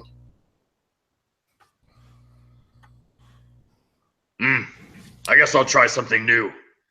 As I turn, instead of flying on the path, I just fly off in a direction. You fly off into the clouds to your left, and you come flying back out in the clouds to your right, facing your party again. Ah! Why can't Raijin be as straightforward as Kaijin? Maybe you should keep your feet on the ground. Or perhaps you should go up. Ah! I like the way you think. As Gayetsu flies straight up into the air. Every bit of me hopes he comes through the ground. Yeah, for real. Yeah, You hear a thump against the gold beneath your feet. Okay. You streak upwards, flying straight, up above everybody into the clouds. And before you know it, you're streaking downwards. I need you to make me a dex save.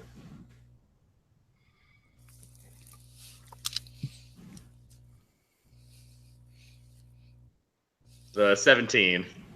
You pull up just short as you would have slammed into the Golden Road.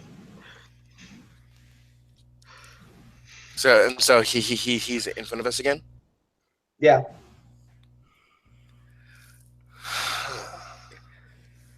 Perhaps all together then. Perhaps, but I can't fly. No, but he traveled ahead of us, or in multiple directions ahead of us anyways.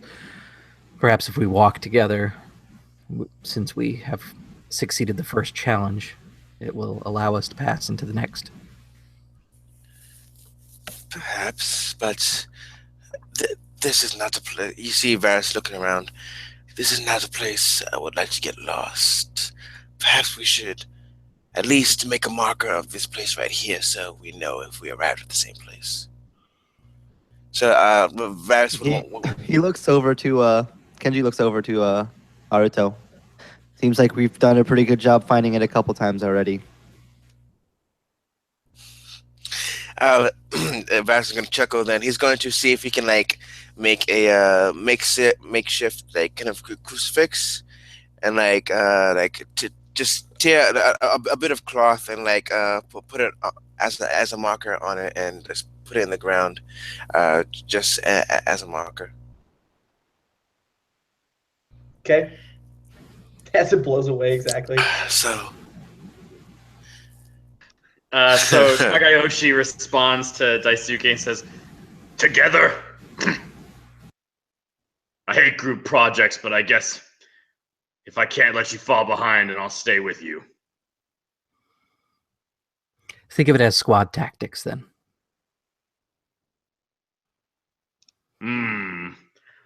Are you sure you're from, let's see, is the water from the south?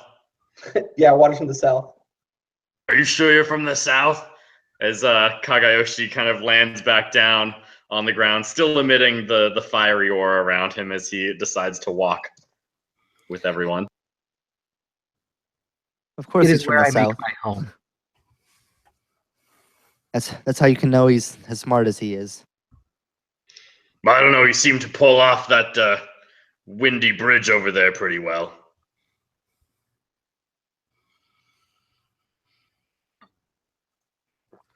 Anyways, let's go. You all can lead, I'll stand behind.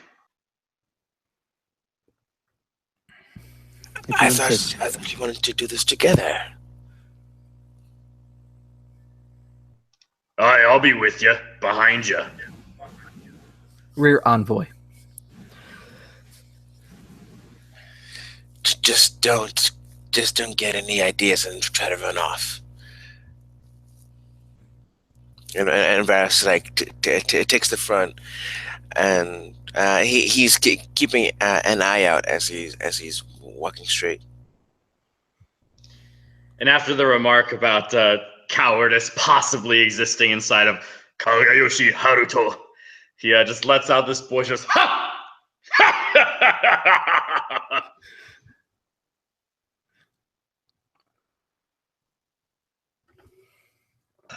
This character reminds me of Gaston from Beauty and the Beast. That's all I can say.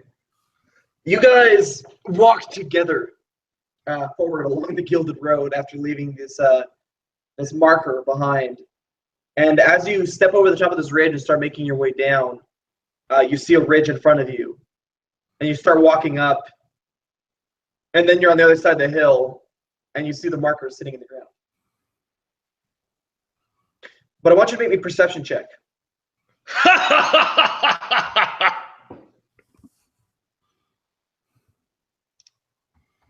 As Kagayoshi begins to go a little mad, losing his grip on the surroundings. Nat 20, perfect. You see, 27, goodness. You see scrawled in the ground markings, words. And they say, to proceed forward, choose the path that none desire to take.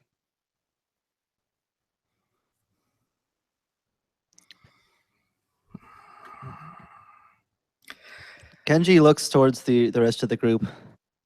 You know, guys, I've had enough. I'm going home. And he turns around, starts heading back towards the entrance.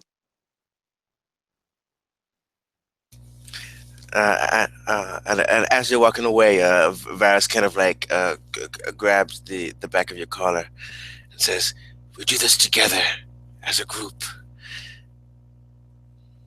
I see how well that worked out for us last time, eh? Maybe that bitch in the shack knows what we need to do. As Kagayoshi lifts off the ground and just starts flying back over the chasm. Well, the only other way that I can think of is down. And frankly, if this is gold, I don't want to take the time to remove it. Is there a way to Can I? What did the word say again? To proceed forward, choose the path that none desire to take.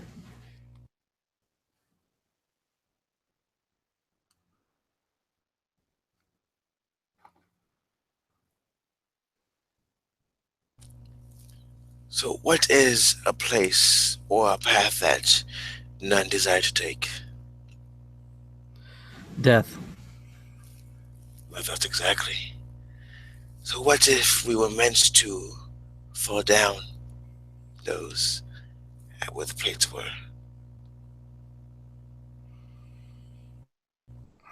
Just a thought. Be my guest.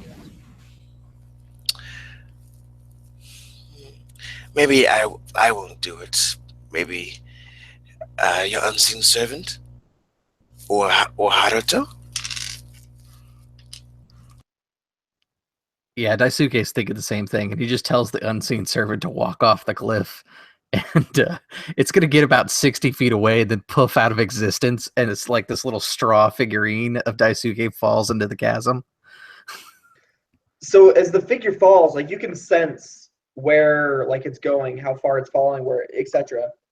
And as it falls, it's not even 60 feet, it's maybe 30 or 40 before it disappears.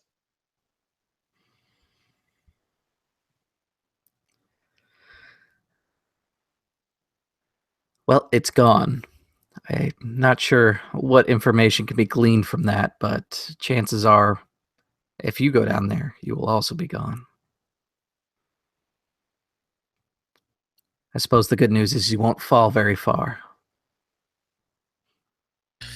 So perhaps death is not the answer. I guess we'll find out. And Kenji walks up towards the edge of the cliff, and just kind of looks down a moment, hesitating, and then just basically just like lets himself just fall forward. All right, Kenji just steps off the edge and free falls. What's everyone else doing? I have nothing to stop this.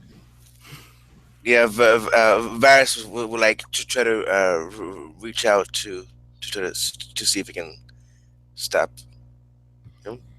Like, Daisuke doesn't reach out, doesn't try and stop it. He just simply states, I have nothing to stop this. And I love, just screwing with people's minds and puzzles is like one of the funnest things. Okay, so you watch him step off the edge and fall into the clouds. So say again. You watch him step off the edge and disappear into the clouds. There is I'm not telling you what happens yet. You mean the clouds below? You mean?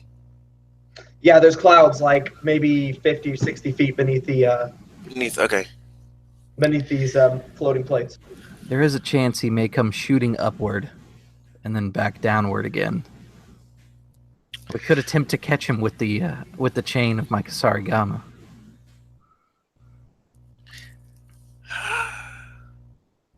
I think. At this Varus suddenly gets an idea and he runs back out to the path to see if he sees Kenji like falling from anywhere. With a loud thump, his body hits the floor. No, you don't see him come out of the mist anywhere.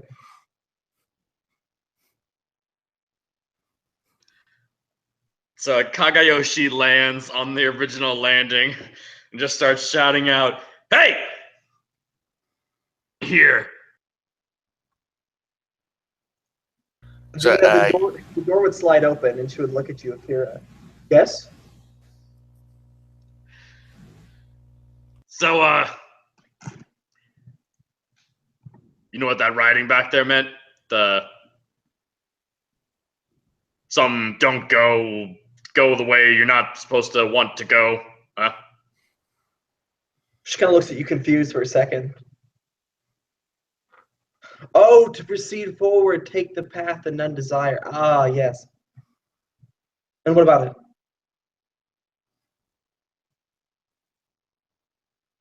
What was that? Don't know nothing about. She said, and what about it? Well, you see, I'm not really a fan of language, cryptic puzzles. Who needs that? So, since you're the guardian of this realm and this waypoint, figure out, hey, maybe you just tell me, huh? Roll me. Well, actually, don't even roll me perception. You hear her say under her breath, I don't think you're a fan of thinking, honestly.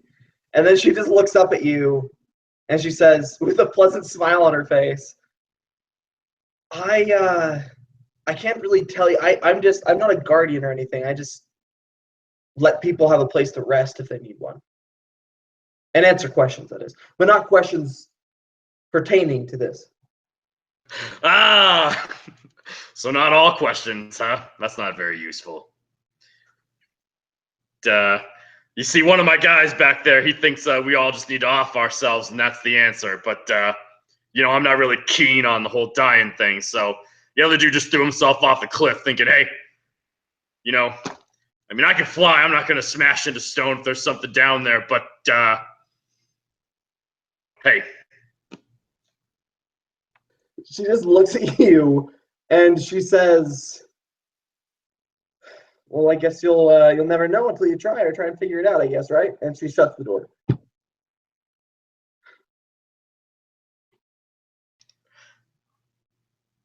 Fuck. Well, he looks down over the edge. Guess it's time to look for a body, He starts to float down. As soon as you before you even make the motion to float down, Varys says, well, I suppose there's only one way to find out, and he pushes you off. And as soon as he pushes you, he jumps and follows. Oh, I'm like on the other side of the landing, past the cold plates. Yeah, the only person near you is Daisuke. Oh, okay. Sorry, so okay. So you push Daisuke off then? No. I wouldn't push him off. Okay. What kind of you let yourself float down, you say? Yeah, I'm floating down. Okay, yeah, as you float down, you guys watch as he slowly disappears into the clouds and starts floating back up.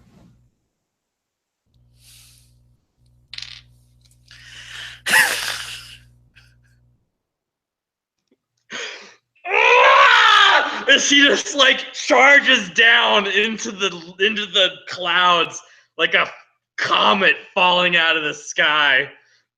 Yeah, you charge down and you shoot back up. I imagine this goes on for about a minute or two. It's like a really backward game of Pong going on right now. Just And then you're hearing it further away. It's like, as he comes back up.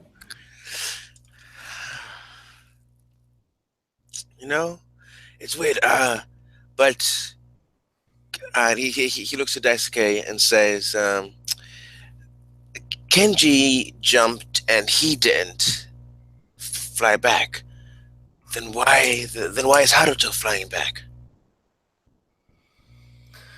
The only difference that I can see is the power of flight.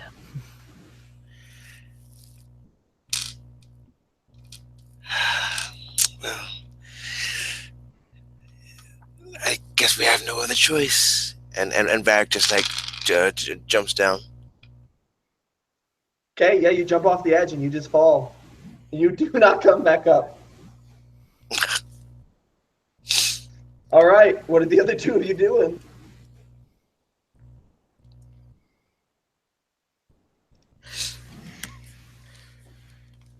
This is bullshit!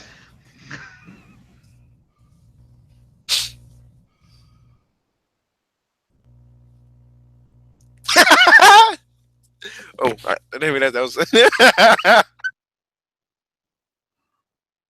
For those of you watching, you just watch us all freak out with laughter. Jeff just said the chat TPK incoming as we all just commit suicide.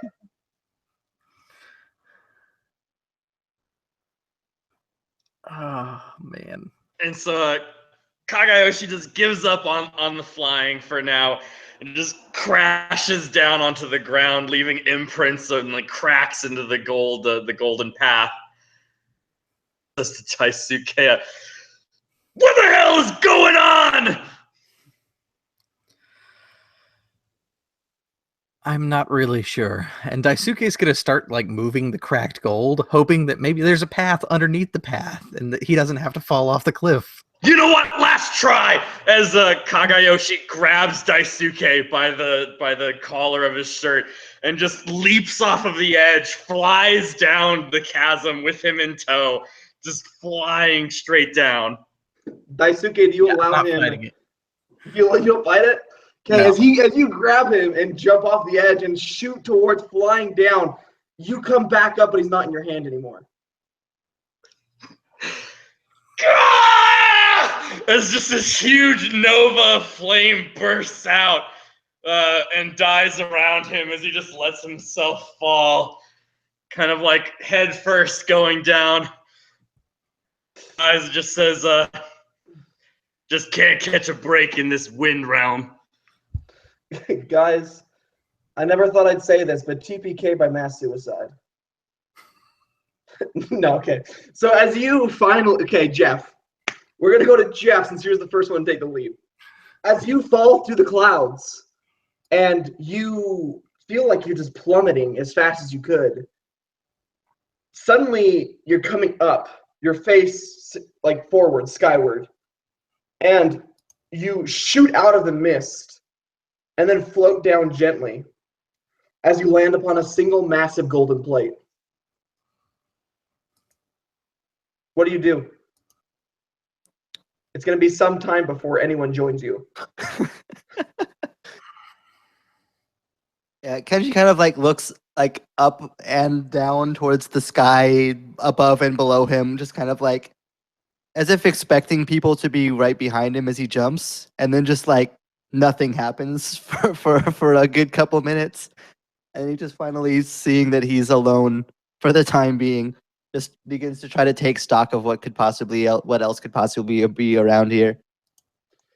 And as you look around, you see thick clouds, not the clouds that hang like mist around mountain peaks, but like white clouds, puffy and large, floating around you, and a single massive white and red bridge that connects this massive golden plate to what appears to be a large building of gray and gold.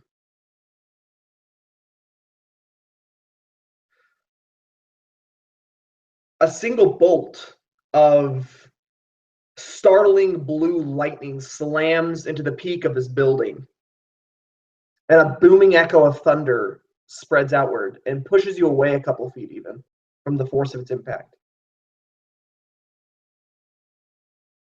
And as this happens, Kenji kind of startled from the blast, kind of being pushed back. He kind of takes one last look around him. Still no one's here. Maybe they're not coming. Well, it's just gonna be me. I guess it's just gonna be me. And he begins to like walk across the bridge.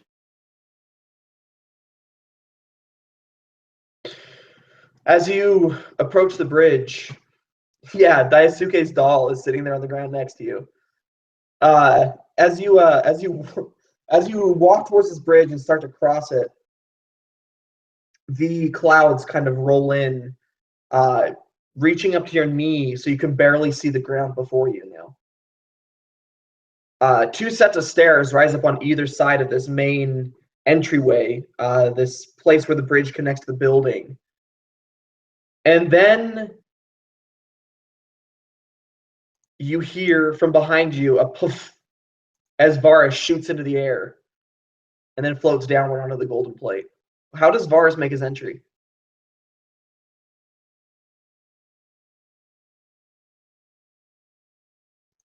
Muted, sir.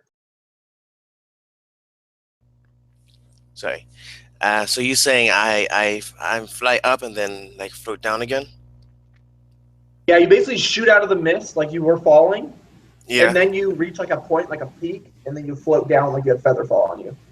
Okay.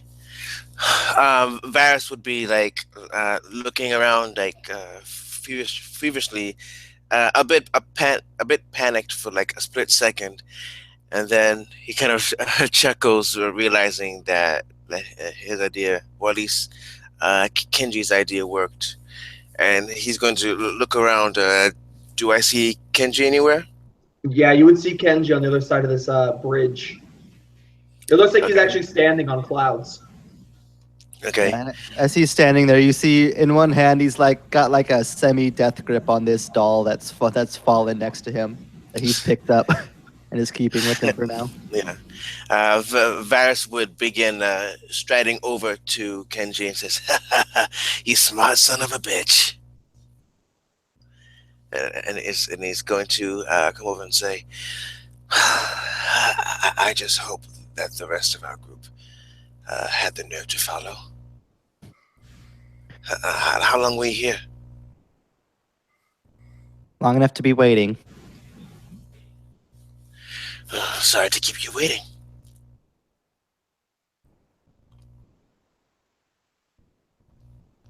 So I just wait with him. Yeah, as you walk across the bridge, approaching him, you hear again that, and you see Daisuke shoot out of the mist, head like facing at an angle as if he was thrown, and then reaching him climax and floating down to the center of the golden plate. Yeah, it's like a comet. There's like bits of fire behind me. I'm holding like a broken golden brick in one hand, and it's like skid to the ground kind of effect. Daisuke finally gets up and just drops the brick on the ground, dusts himself off. That was embarrassing. And shortly thereafter, you hear, "Ah!" as Kagayoshi shoots out of the mist.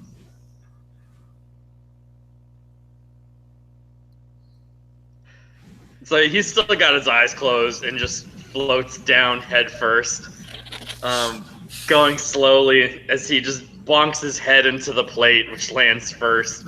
The rest of his body clumsily falling after.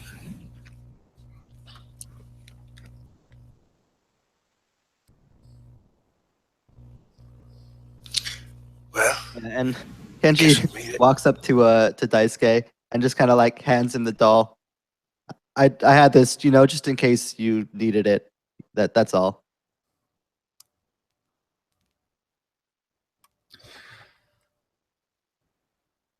Daisuke kind of takes it and he breaks it apart and he salvages some of the like fabric and the ties that he used, but most of the materials are used from the original ritual.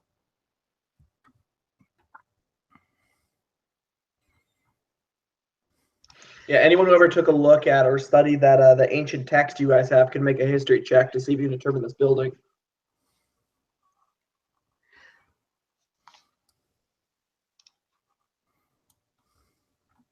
Well, our scholar did well with a 7.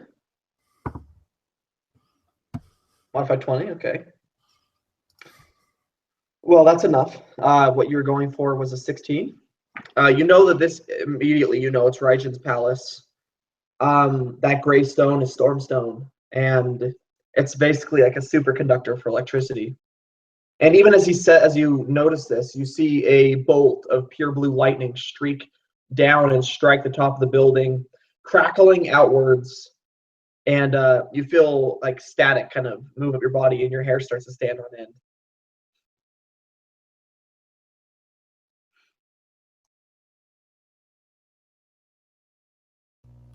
So excuse me, sorry.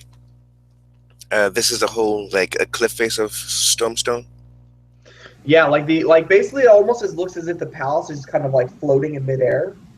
You don't know what exactly it's built onto. It just kind of looks like it's nestled there in the clouds. And the entirety of it is made of gold and the Stormstone. Got it. Okay. Varus would be looking at the palace, and then it says, "Well, We came this far.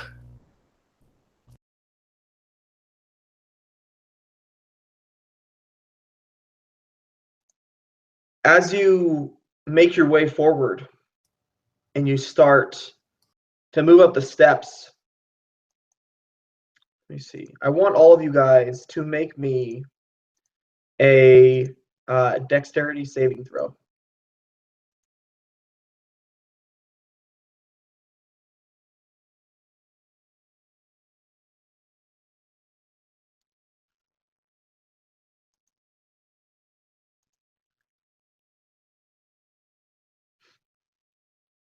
Okay. So anything less than a 15 fails. As you start to make your way up the steps, another bolt of lightning streaks down and strikes the top of this building. The reverberation of thunder rolling across the ground through the stone in the air launches you backwards 10 feet out into open air. How are you going to save yourselves?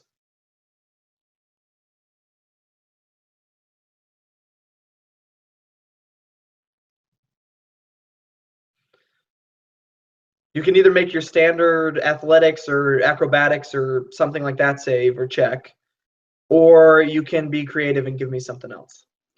Is this for everyone or just for fails? Anyone who failed.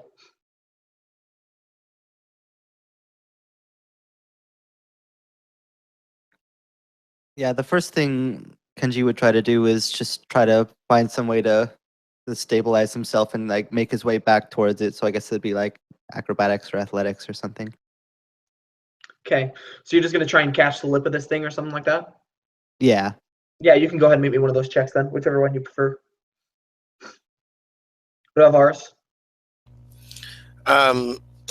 Yeah, Varus is going to. He has an idea, but he think it would take too long. But and so he'll just try to make a acrobatics check. Hey, yeah, go ahead. 17. 17's enough. As you're thrown backwards, you are able to maybe catch the lip of the stone, or one of your friends or allies grabs you. As for you, Jeff, Kenji is launched backwards into the air, and as your hand kind of tries to come down and grab onto the stone, it slaps against it, and you lose control of yourself, start spinning, cartwheeling downwards.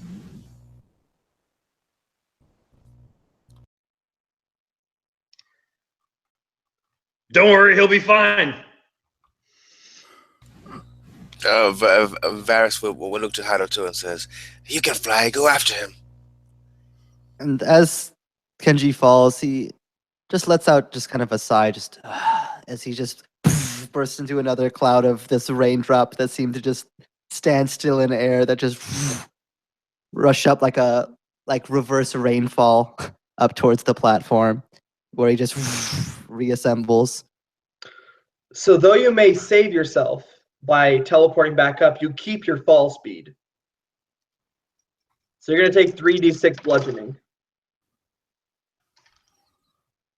As if you'd fallen 30 feet. You slam into the ground next to them, taking 13 points of damage. Your back cracks beneath you, and the air is knocked straight from your lungs.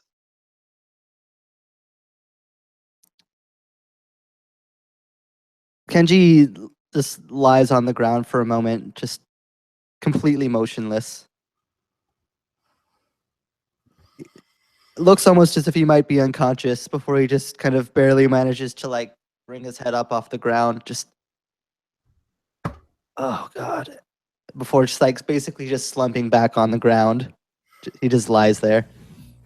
Yeah, Varus would kneel down and like help him into a sitting position and says, "You know, a friend of mine had to go through the same thing a couple of weeks ago."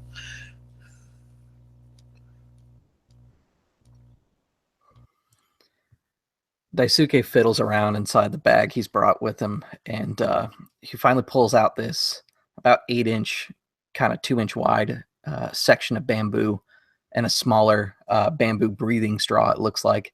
And he pops the lid off the bigger tube and slides the straw in there, and he hands it to Kinji. Here, drink this. It's going to be a level 2 cure wounds. And as he drinks it, just kind of almost gags it for a moment, just kind of coughing just from the pain and the taste. Daisuke goes, it's the venom. You'll be fine. Don't worry. It'll wear off. That is, let's see.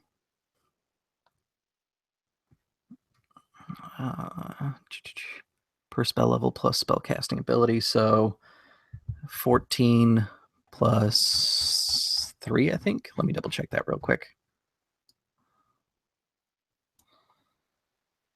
18 total.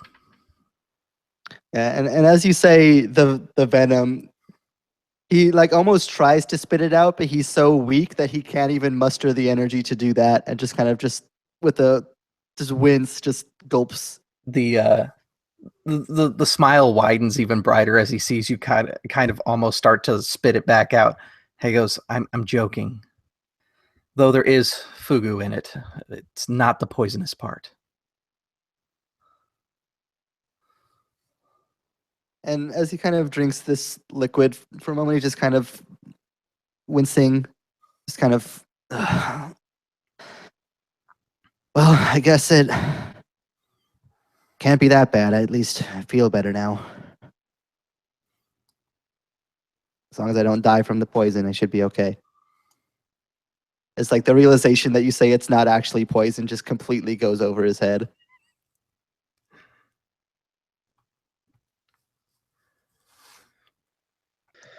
As you sit up, you see glowing on the ground a rune. And you can only assume that this is what must have tripped this effect. You can roll Arcana for me if you want to try and determine what it is. Yeah, go ahead. Maybe that Arcana check, Hakayoshi. 21. Nice. Okay. Yeah, you know that what this is called a thunder seal, and it's basically like it's the symbol of Raijin. Like this is his symbol. So you figure that it's probably some sort of a protection to the temple. As he looks over this symbol, just, I should have known. No, Thunder it's seal. not your fault. This is totally my fault. We are in the plane of the air, the bound element of air, after all. Yeah, but I actually know about magic. I should have seen it. It's not your fault. This So, stairs point upward still. So Kagayoshi eyes widen his and he says, maybe this might have some information in there that can help us. I don't know. I can't read it. As he holds the book out, this ancient tome that used to belong to his father, who was a fire mage for the Flame Shogun of the North, kind of extended from his hands. I meant to bring it up sooner, but I got carried away.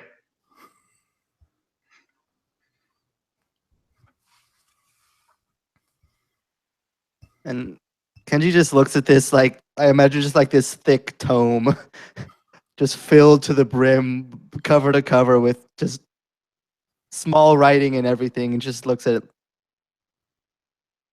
How quickly do you think people can read?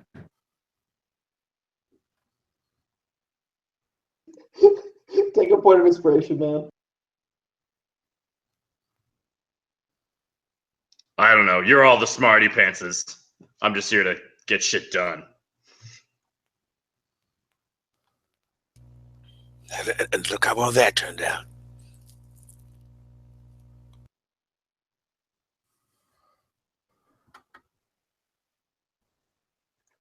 Oh, guys. Okay. Are you gonna? Do you want to study it at all, or are you just gonna go for it? I mean, yeah, it's pretty late in the It's journey. too late. In Kenji's mind, that's way too much words to try to read through. Like at this point, Quick short rest. Huh? We could fit in a short rest while you try to glean some sort of useful information. Yes, it's better than nothing. I guess might as well.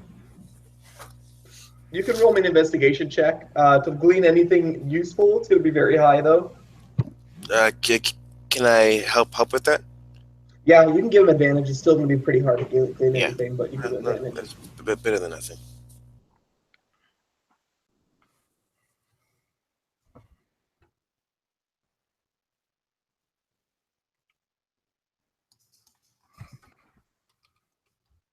Yeah, it's only a 15. Yeah, I mean, you find in there just little scribbled notes, and you find something that says the path one must take is the path that's least desirable, and it says next to it in with a question mark at the end, falling. You you see a like a little pagoda drawing, and it says the guide is there to help. Ask her questions. And then you see another thing that says the Oni are always watching.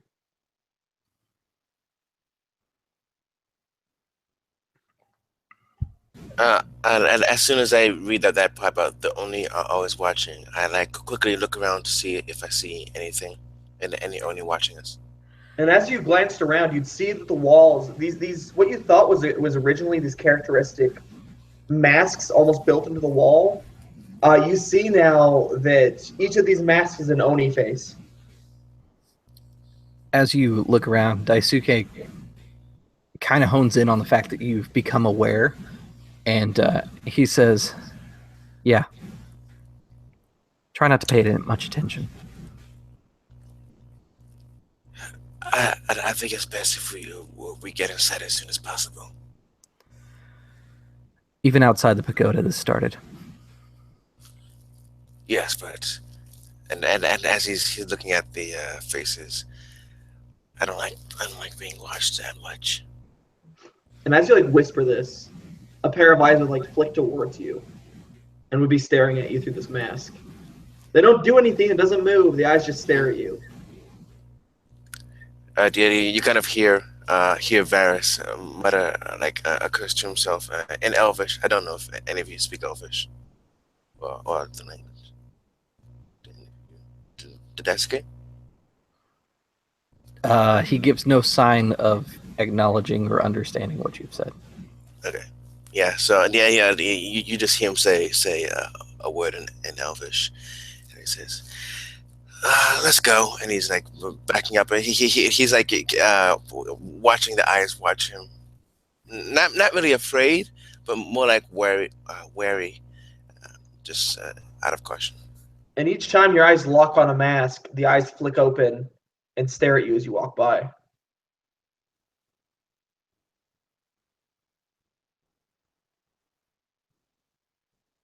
If you were to look down the steps behind you, you would see Oni pulling themselves away from the walls and following you up the stairs.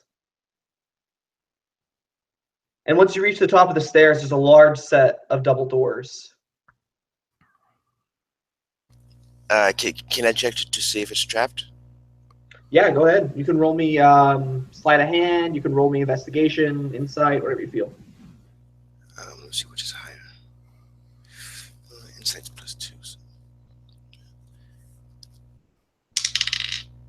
So. 6. There are no traps.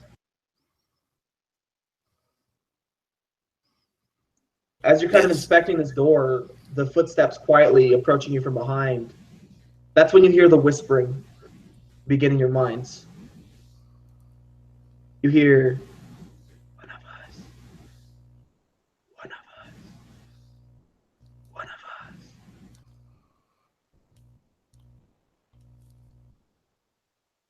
And then occasionally the intermingled, serve him, serve him. What was the last word? Serve him. Swift.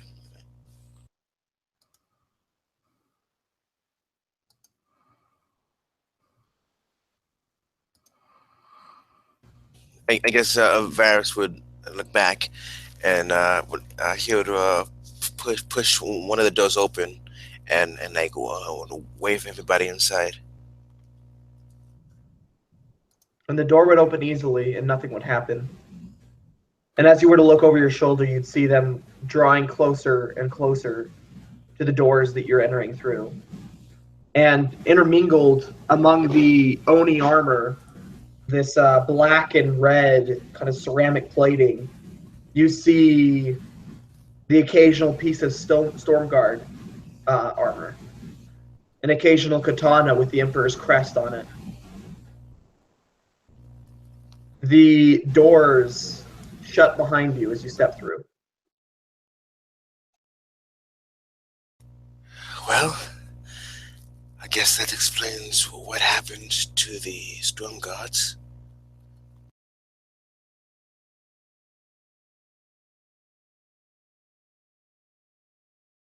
You sure it was okay just to leave them? I think they're beyond our help right now. As much as I would like to help them. No man left behind after all, but I think for them, they're not man anymore. That's not what I meant. Sorry, I neglected to mention it. During our short rest, I have Song of Rest, so you guys would have gained a d6 as well.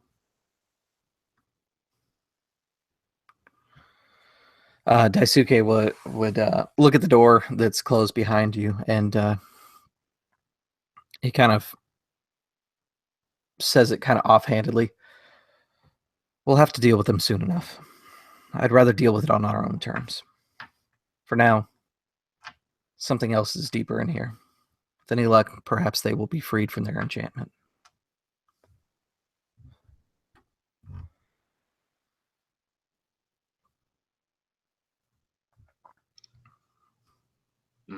Maybe Yeah, I can you're right. Maybe I can figure something out from that book on our way there. As Kagayoshi just reaches into Kenji's belongings and pulls out the tome that he gave him and starts flipping through the book, not reading the words, but just looking at the pictures. It's almost And like the words that he father could knew understand that you were written by his father. Yeah, you're flipping through the pictures, and then something catches your eye, and you stop. And as you look down at the page and you look up, you see similarities, complete similarities. On the page, there are 4 individuals within 4 circles, each of which with their symbol of an element, and in the center is another circle. And as you look up, you see hanging from the ceiling 4 different colored paper lanterns, and in the center is a 5th one. If you were to look back down and look up again, you would see a massive statue in the far corner. The lower part of its body is a tornado, but in its hand it carries, in one hand a lightning bolt, and in the other hand a katana. Etched onto its chest is the Thunder Seal, Raijin. Several other items fill the room, and on the center of the floor, on the very bottom, is a single rune that says Spirit.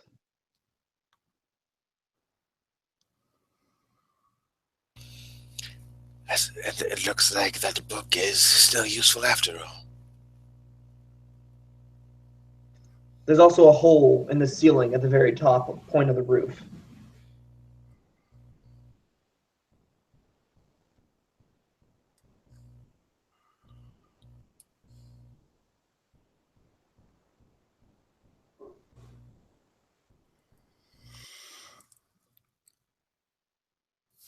Daisuke is going to climb towards the hole and try and get a better look at it. And as you inch forward, peering upwards, you see scorch marks on the edge of the hole. This is where the bolts have been coming down through the ceiling, striking the floor. But the floor is immaculately clean. No scorch marks, no burns, nothing. Okay. Once seeing kind of the blackened areas, Daisuke will move away from it and drop down from where he's been climbing on the ceiling. It seems to be a chamber for collecting lightning. I wouldn't suggest standing underneath it. I'll keep that in mind. Varys would look to Haruto. I was about to say Naruto, but that's the wrong person.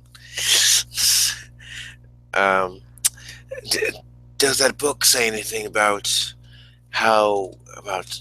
these lanterns and these statues? You can try and read it for me if you wish, Kagayoshi, but do so at disadvantage since you clearly stated you cannot read.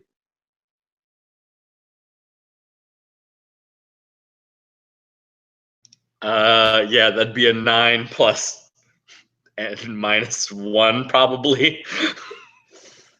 Yeah, you see pictures.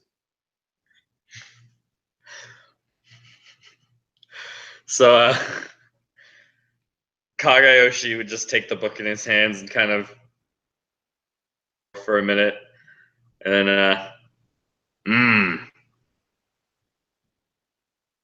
I get it, don't you see? And then hand it off to Varys. Roll me an investigation check as well. Me? Yeah, okay. Natural 20. Immediately your eyes find on the page, light the lantern that is bound to the realm you're in. Okay, so I read that aloud. It says, light the lantern bound to the realm we're in. Well, we are in the Raijin, the realm of Raijin. I look to Haruto. Says, do you mind lighting the this lantern here? And I point to the one that's for Raijin.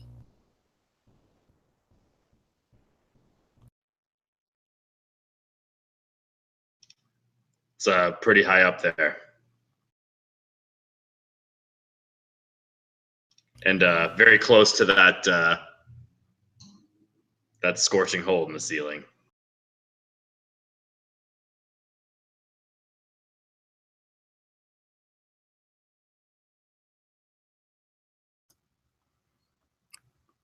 Daisuke kind of picks up on the hint and begins climbing.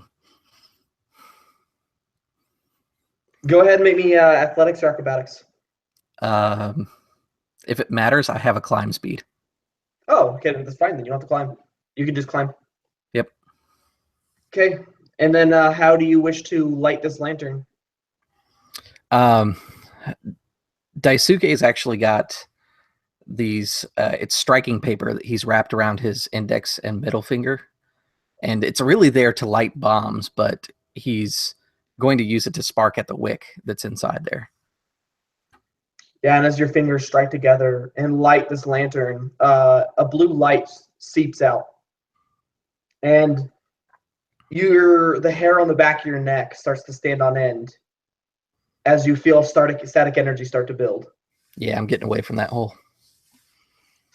Okay, you quickly climb away, and not moments afterwards, a bolt of lightning streaks through the ceiling, slamming into the floor, making the spirit rune light up, and there, standing before you, is a large man with blue skin, a pure white obi.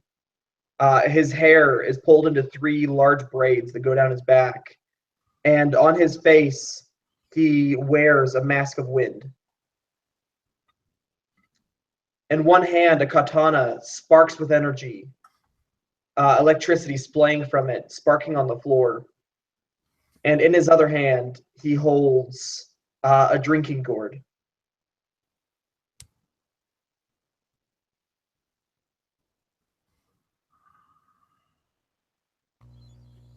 This is the. Does he look? He looks like the same figure that's the statue that's in the corner. Pretty similar. Would I know who he is or who he represents? Yeah, as a member of the Wind Clan, you know that this is Raijin.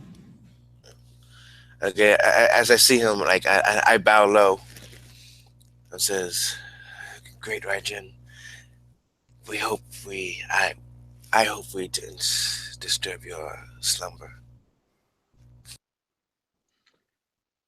He would just look at you and then look at the other three and smile beneath his mask. You see it faintly through the blurred lines of the wind.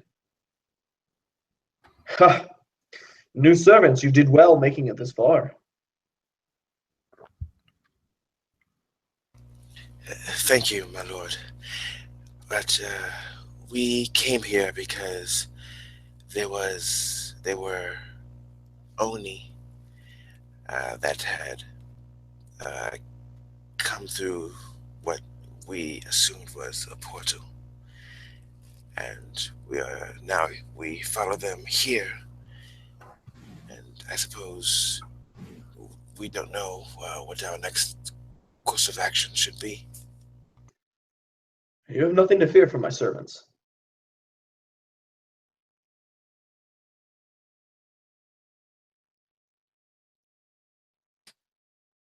You are here to join them, are you not? You're not the one I serve. Please. He just smiles at the two of you, one wearing blue, one wearing red.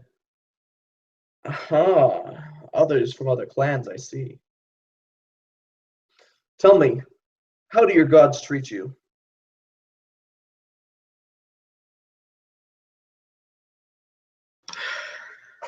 The fire in my soul burns bright and hot, fueled by the power of Kaijin.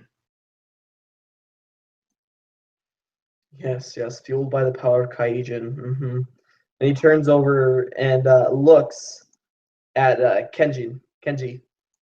And you, does your fire burn brightly within you too, or rather, does your river flow smoothly? And he kind of chuckles to himself as if he made a good joke. And Kenji just kind of like brings his hand up as like water droplets kind of almost seem to dance from finger to finger. I am on the right path. Kind of kneels down in front of you. The storm and the water are not so different, you know.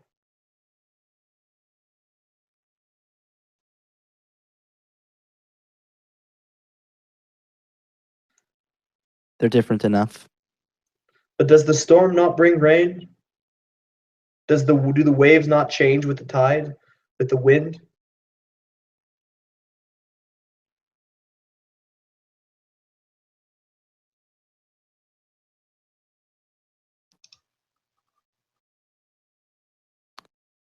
Yes, but the storm rages. The rivers run calm.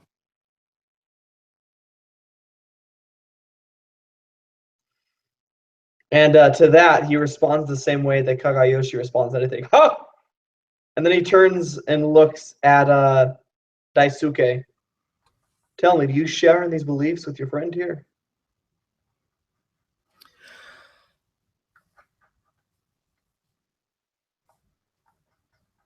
And he kind of stops for a moment, thinks about it, and he says,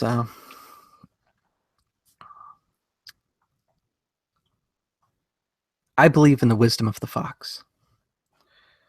You find home where you are fed and where you are safe. But to say that a god is watching for you is sometimes beyond our understanding. I do not claim to know or respect any god over another, but there are the questionable foreign gods as well. I come here seeking knowledge, not servitude.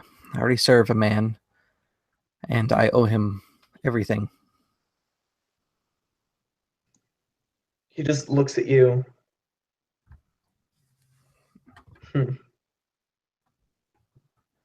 Wise words for one so young in your stature, mortal. He slowly stands to his feet. I won't bother with the flame cloak. He's too fiery to understand his own mind. And he would just look at you, knowing that he full well that he insulted you, but you laughed at it, so you basically insulted yourself by laughing and proved his point. As Kagayoshi kind of thinks to himself, he understands that that was meant to be an insult, but any kind of alluding to that, like a fire burning bright inside of you in the north, is just like, or what follows. And he leans down and he says, "Remember, your fire doesn't burn without the wind."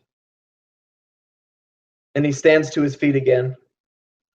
"So, you've come here ready to serve me then?"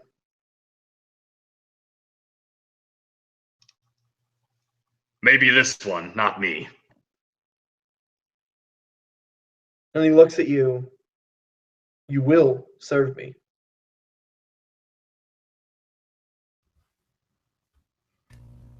Can I do an insight check on that? Yeah, you can do this. To see what it is. What's there to insight about that? That seems. No, so straightforward to I me. mean, I want to know, like, if I can get his when he's saying, "You will serve me." I don't know if his intentions are malicious or that's what I'm trying to figure out. No, natural 20. Natural 20? Natural 20. Oh, yeah, they're damn well malicious. Yeah. That wasn't a question. That wasn't a command. That was a warning.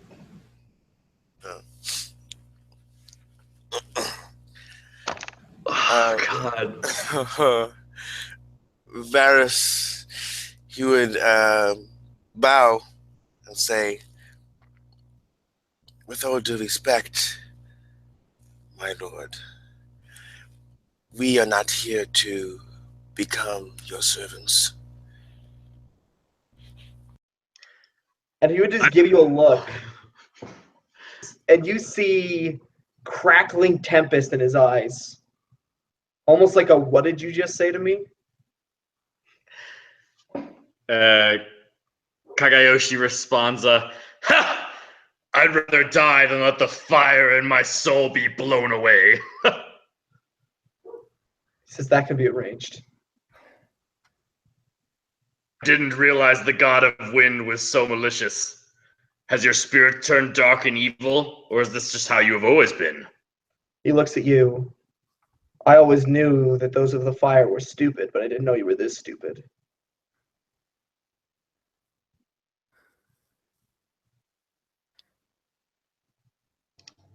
So Kagayoshi thinks to himself that things seem to be turning south here. You would be He right. may not be very smart, but he's smart enough to know that he cannot fight a deity. So he says, "Well, I suppose I will be on my way." As he turns and starts to walk away. And you're met with a wall of wind that pushes you back into the room. Daisuke looks to the god in front of him and he says, "A man cannot serve two men. I can arrange a meeting between you and the Shogun of Water if you wish to gain his services, but that is the only way that you will gain mine." He looks at you. "I have ways of swaying men." And he looks back to the wall and extends a hand. And from there, he pulls a single black oil, a vial of black oil, which he spreads across his katana. And he turns and looks back at you. "I'm a master of persuasion after all."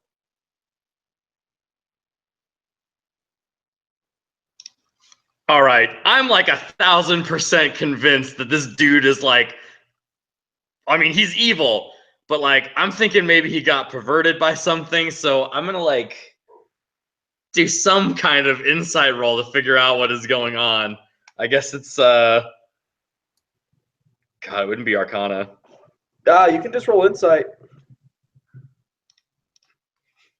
13. Oh yeah, you got that juicy -1.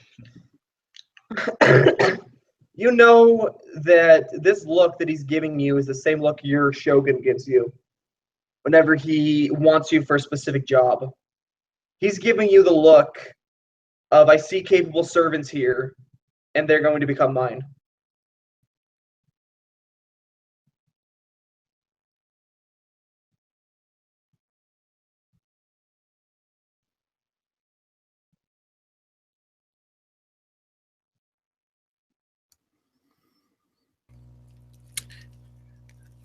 Lord Raijin, I know that I am of I am of wind, of the air, but it is it is as my friend Daisuke says, no one can serve two masters. You would either hate one and love the other, or you would be devoted to one and despise the other. I cannot serve both my master and yours, and my master and you. I'll have to make a choice. And as he turns and looks at you, his hair begins to stream in the wind behind him. That static rises on the back of your neck. And lightning strikes through the ceiling. Make me perception checks.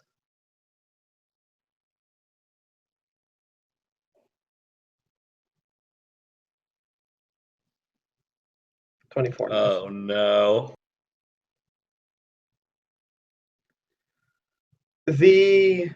For a second, in your eyes as this lightning strikes, you see that this towering being is a man. The mask falls away before a split second, and before you stands an old shogun in white robes. And then the semblance is back of the god.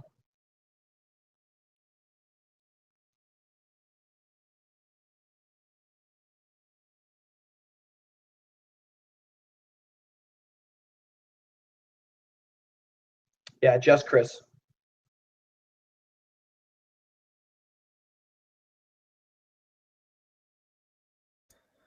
Okay. Taking advantage of the flash of light, Daisuke does a quick, just kind of hand signal like that, and like 3 smoke pellets will drop in front of him, and he's gone. I'm using greater invisibility. Okay, you disappear.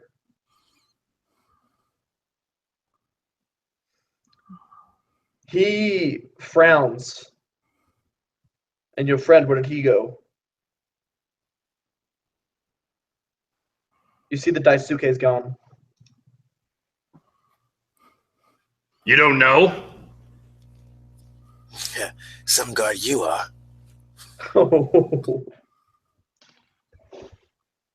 Okay. He just looks at you and says, "What an unwise servant you are." Everybody roll initiative.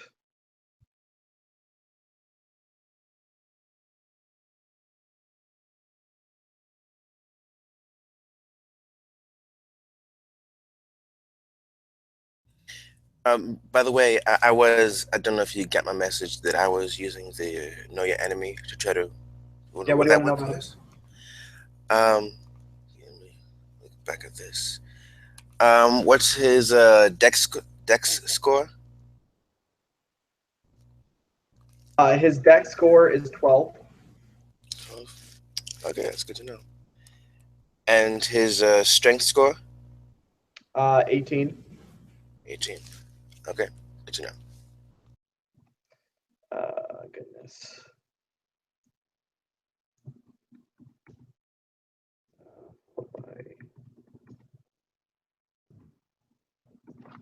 All right. First up is Daisuke.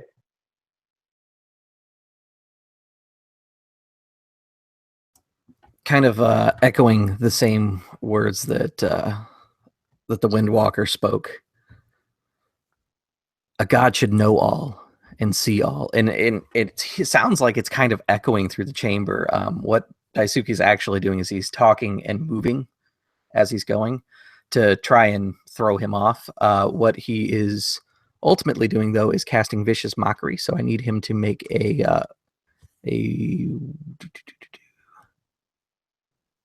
what save is that? Wisdom save. It's a DC 15. Okay. You got an 18. No effect then. He just smiles. Come out, little fox. Where are you? He kind of starts looking around. Raijin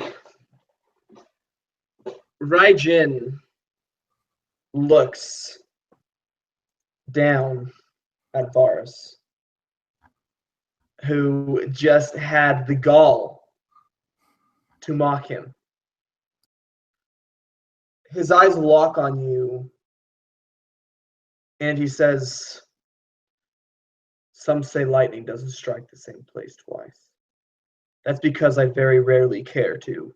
And he points a finger at you. I need you to make me a dex save. Wait, 1 or 2? What? Nothing. Never. I was just making a joke twice. Oh, you're ridiculous.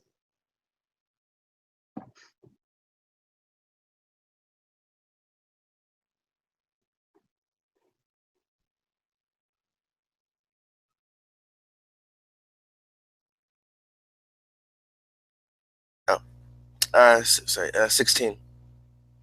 16 is not going to be enough. Goodness, where is the spell? Okay, there it is.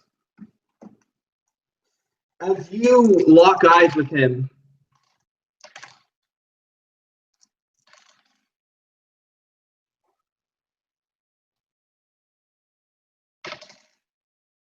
okay, as his finger locks on you, and as you lock eyes with him, 2 bolts of lightning streak from his finger, slamming into your chest, dealing 35 points of damage to you.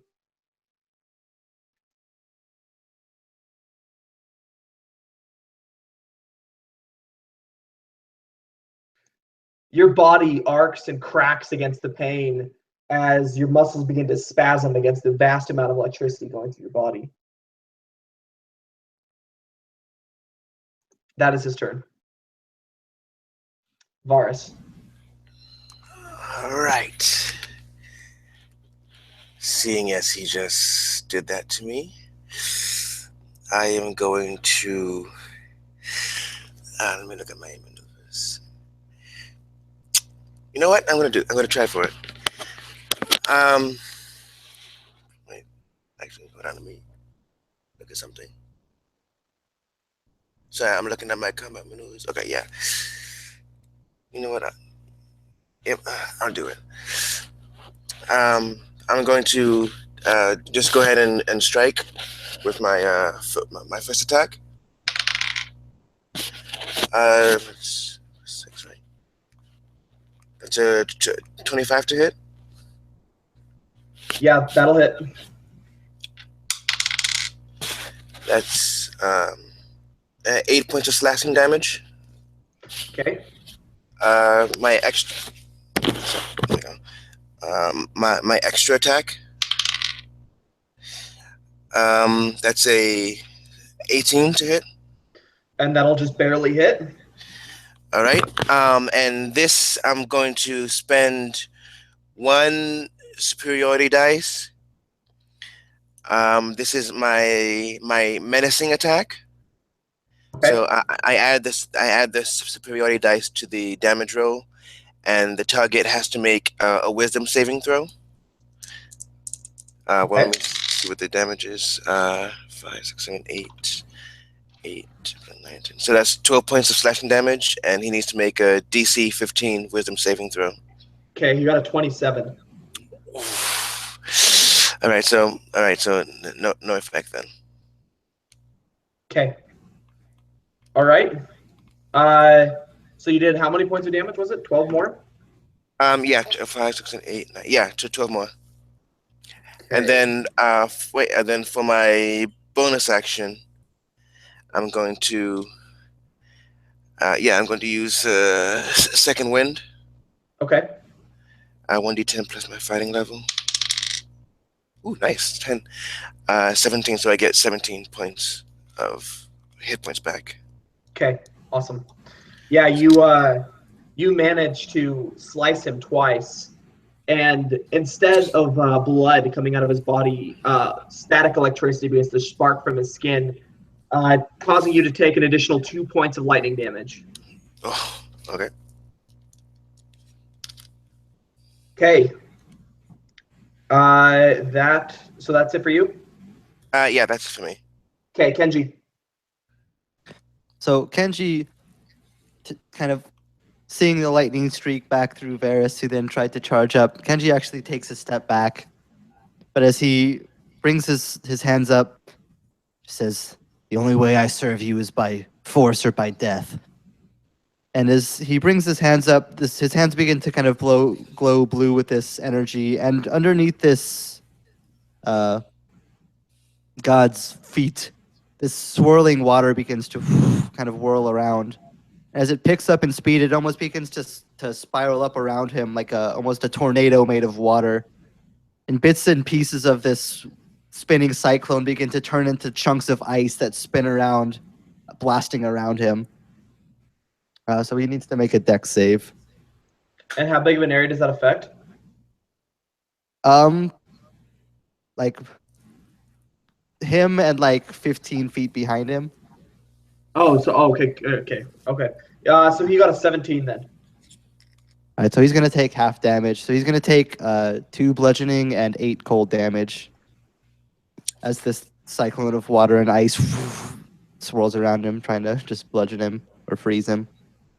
So he frowns at first, but then he begins to smile as he looks at you and says, "Your magics are inept. I can make you powerful."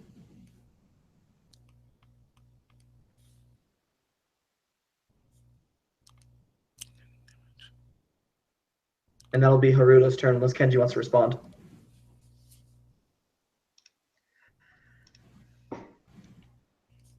Fighting a god. I guess that's what it's come to.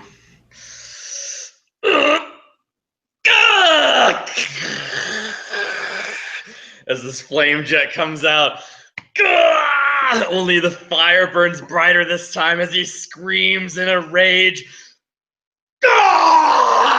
His eyes glow red and his hair stands up straight as the fire envelops his whole body. The blade of his odachi just shows jagged edges all along it as he rips it out of his chest. As he pulls the blade out, and then this burst of fire shoots out towards this god Kagayoshi doesn't know, as he's illuminated in a fiery curse. And Kagayoshi screams at the top of his lungs as he readies his attack.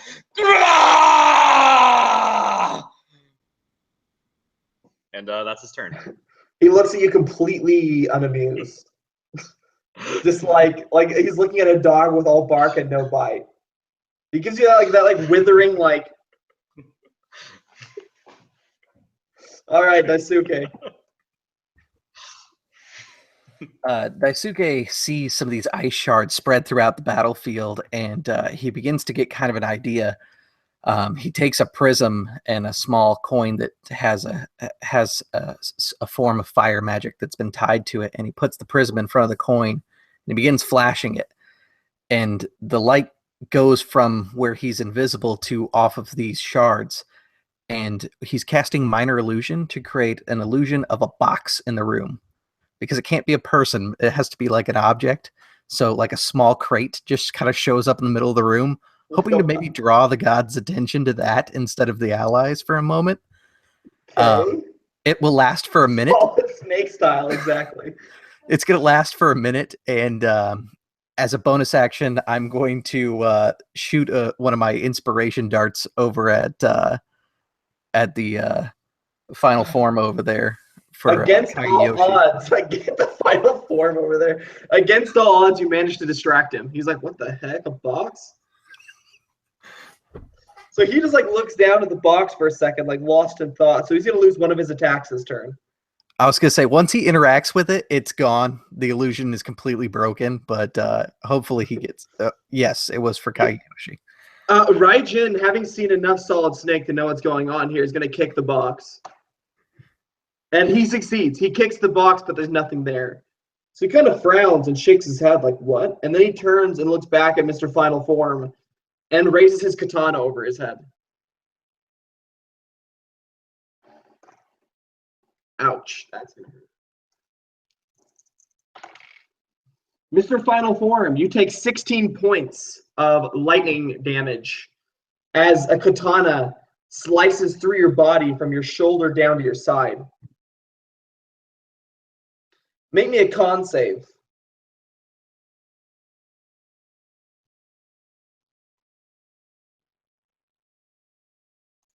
That's 6 plus 3, I think was I rolled. So it's 9.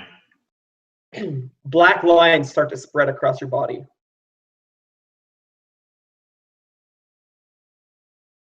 And that'll be it for Raijin. All right. Seeing as that maneuver didn't work, what's his name? Varys, I forgot my name, is going to attack again. Oh wait, could I use the inspiration on saving throws? Yeah, I believe so, Yes. right? Yes. Yeah. I want to add it. Okay. What is it? A D8? It's a D8. Yeah. Watch him get like a 1. Did he get a 2? You got a Oh, one. he got a Yeah, 1. one. I called it. You still fail. How could this happen to me? Okay. So for that first attack, that's a 21 to hit. That's gonna hit. Okay. 6. Ooh, finally. That's 10 points of slashing damage. And in response to that, take 3 lightning from cutting him. Yep. So how many points of slashing? That was 10. Okay, cool. And you said that was 3? Yeah, 3 points. Okay. Yeah, no. I'll attack again, and that's a natural 20. Okay, that's gonna it's definitely gonna hit. And you're gonna take 5 points of lightning this time. Oof. Okay. This time, let me roll my attack. My damage, I mean. 4, 5, 6, 7. So that's 14 points of slashing damage, and this time I'm going to spend another superiority dice, and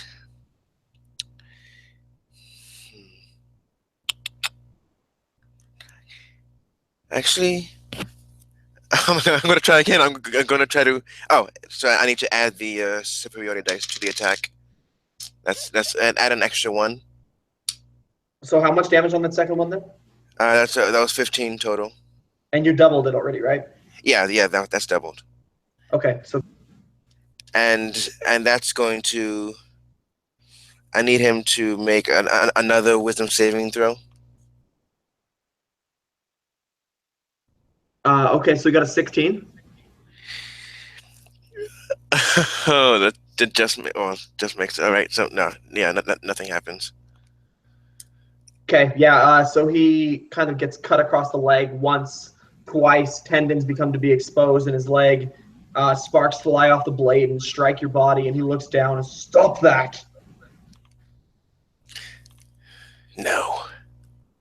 Okay, I know he's dying. Okay, he looks over. Oh at wait, Kenji. no. I forgot. I have my bonus action to attack. Okay, That's 25. the hits. Yep. That's 8 points of slashing damage. Okay, and then 4 lightning back to you. Yeah.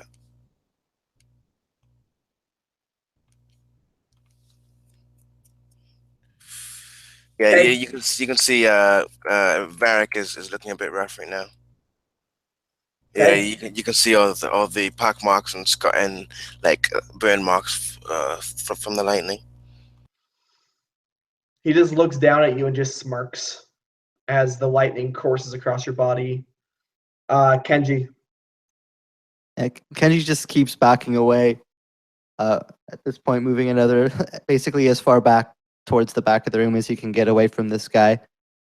And then as he kind of prepares to attack, he kind of shoots off these couple of like water blasts towards this guy.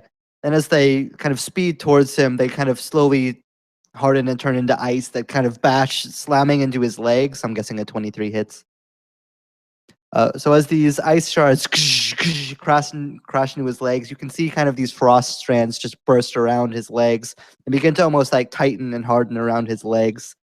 So he's going to take 9 damage, and his movement speed is dropped by 15. Okay, cool.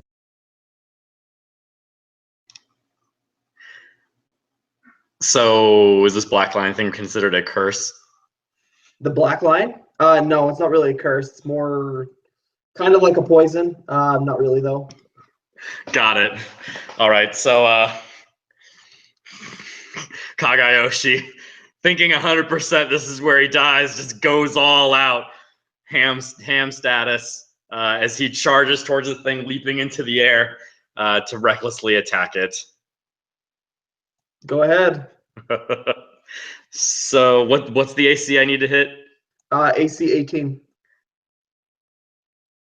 Okay, excellent. So as he slashes at this thing,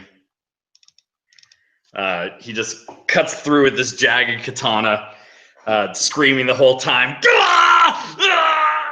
as he's trying to like burn the flame brighter as the black lines begin going down his arms and just taking over his body, as he does 16, 14, 30.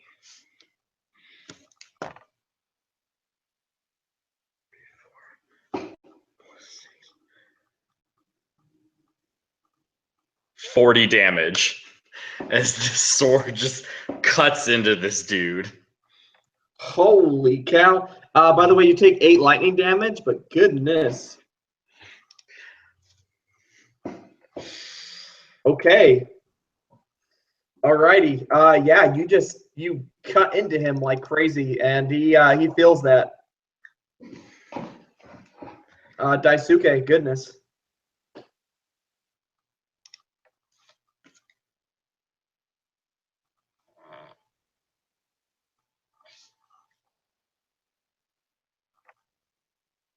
I'm muted. That's cool. Let's see here. Daisuke will again kind of moving about the small room that he can do, trying to space out his words so that it sounds like he's all over the place. He's going to attempt another vicious mockery, and he proclaims out, "I see through your illusion. You are a lost soul, a man, not a god." That will be another wisdom save. 15. He fails. He got an 8 that time. Yeah, he's going to take a d4 psychic damage and have disadvantage on his next attack roll. So 4 points of psychic damage. Once you say, like, I've seen through your illusion, I know you're just a man, he kind of like starts to look about wildly, trying to find where this fox is. Where would you say that you were located? About how far from him?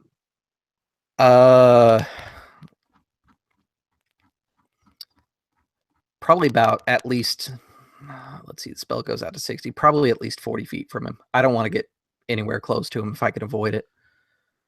So how does a 26 on perception sound to you? It would be with disadvantage because I'm invisible. Oh, fair enough. Still the same number, so 26 still. Okay, let me roll a stealth then. Yeah. And roll an advantage up you're invisible. How does a 31 work for you? So he's that's a natural 20 with no advantage because I forgot to roll that part. So he's like pinpointing where you are, but he can't, like, he doesn't know still. Like, he's kind of like the echoing's just like he's looking around desperately at this point. Okay. As he's looking around, these two people swatting at his legs, he just like his face becomes a mask of anger. And he points a hand towards the sky. And you feel that static on the back of your neck. And a bolt of lightning streaks through the hole in the ceiling, striking his finger like a thunder rod. Both of you make dex saves. If I can ask real quick, does this count as a spell? It's an ingrained ability. It's not really a spell. Okay, never mind. But are you gonna try and counterspell it? Yes. I'll let you attempt to make a wisdom check. No, let me see. Do contested wisdom against him. Yeah. Doing by raw, it's just like a spell, basically like a spell attack roll.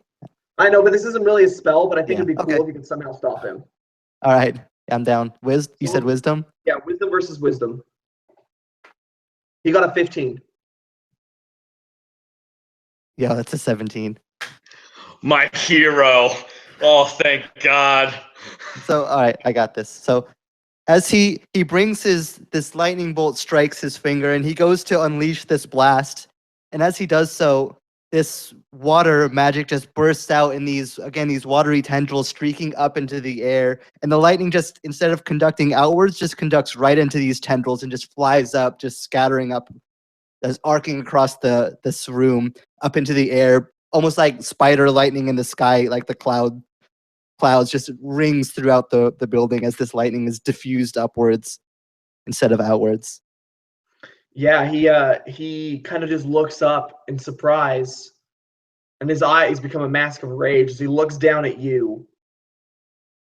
And he'll make one attack against you at disadvantage because of the vicious mockery. Does a 14 hit you? Me? Yeah. Yes. Okay. So you're gonna take 6 plus 3 plus 4. You're gonna take 13 points of damage and make me a con save.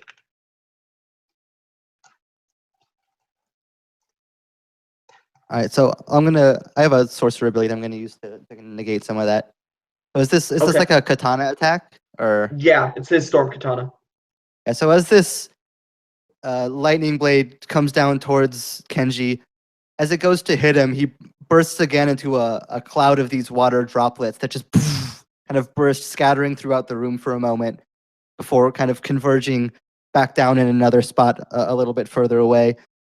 As he kind of comes back together, you can still see some lightning still kind of coursing around him as he can't avoid the whole brunt of the attack, but he manages to dodge 11 of the damage. Okay, and yeah, but you see a small cut on your shoulder, and black lines start to spread across. Wait, did you roll? What's your con save? Con save, I just rolled, and that's I'm going to use inspiration. Okay. Much better. That's a 23. Yeah, okay, you'll succeed on your con save then. Next up is Varus. Haruto, on your turn, your attacks are at a disadvantage as the black lines continue to spread. Ooh. Okay. I'm okay. Varus is going to attack again. That's another natural 20. Okay. All right, do your damage and take 6 points of lightning. Ooh, that's nice. So that's 20 points of slashing damage. And Okay. you said how many lightning? 6 points. Six. I mean, can you put that here so I can 6? Okay, and then my extra attack. I'm going. No, I'll keep my inspiration for later. So the second attack hit misses. No, actually, no. I use my inspiration now. Actually.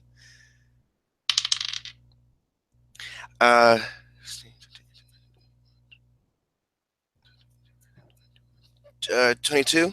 Okay, yeah, that hits, and then take 3 points of stat of electricity. Yeah, and then I'm going to spend another superiority dice. Oh, yep, I'm doing that. Let me make sure. Yeah, okay. Sorry, let me make sure I'm doing this right. Yeah. So I'm adding this. So that's add 7 to that. And the next attack roll against the target has advantage. Okay, cool. Is that it? Yeah, let me see if I can do anything for my bonus action. No, I can't do anything. Okay. I thought I could disengage, but that's rogue. Okay, Kenji. Kenji kind of clutching where he just got cut, just kind of tries to shrug it off. He didn't get hit too bad, thankfully, dodging most of the brunt. He kind of readies up another of these ice shard blasts. 18, I think, hit. Yeah, 18 hits. No, you have advantage also. Yeah, so that's going to be 9 cold damage, and he's going to be slowed again if he tries to move. Okay. All right. Yeah, another one of your shards of ice just slams into him. He grunts and slowly pulls it back out of his shoulder, this dagger of ice, and crushes it in his fist. Haruto.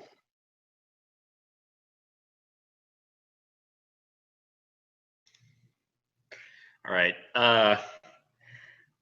So I'm gonna use my inspiration here, because otherwise I'd have disadvantage on the attack with like the lines and all that, right? Okay, so Kagayoshi kind of like grips his hands tighter around the blade, as he thinks to himself, "No, I can't let him turn me into ember. I will rage. The fire will burn me clean," as he ignites the fire and starts shaking violently as he attempts to burn out this curse to stave it off, as he makes reckless attack against this god. Okay, go ahead. There we go. That's what I needed. Get ready to. This is Damage Town. So. You will also take 10 points of lightning from hitting twice. All right, perfect. So it's 4d6s from the weapon, and then it's plus 24 from both hits. And then I'm going to use both of my smites here.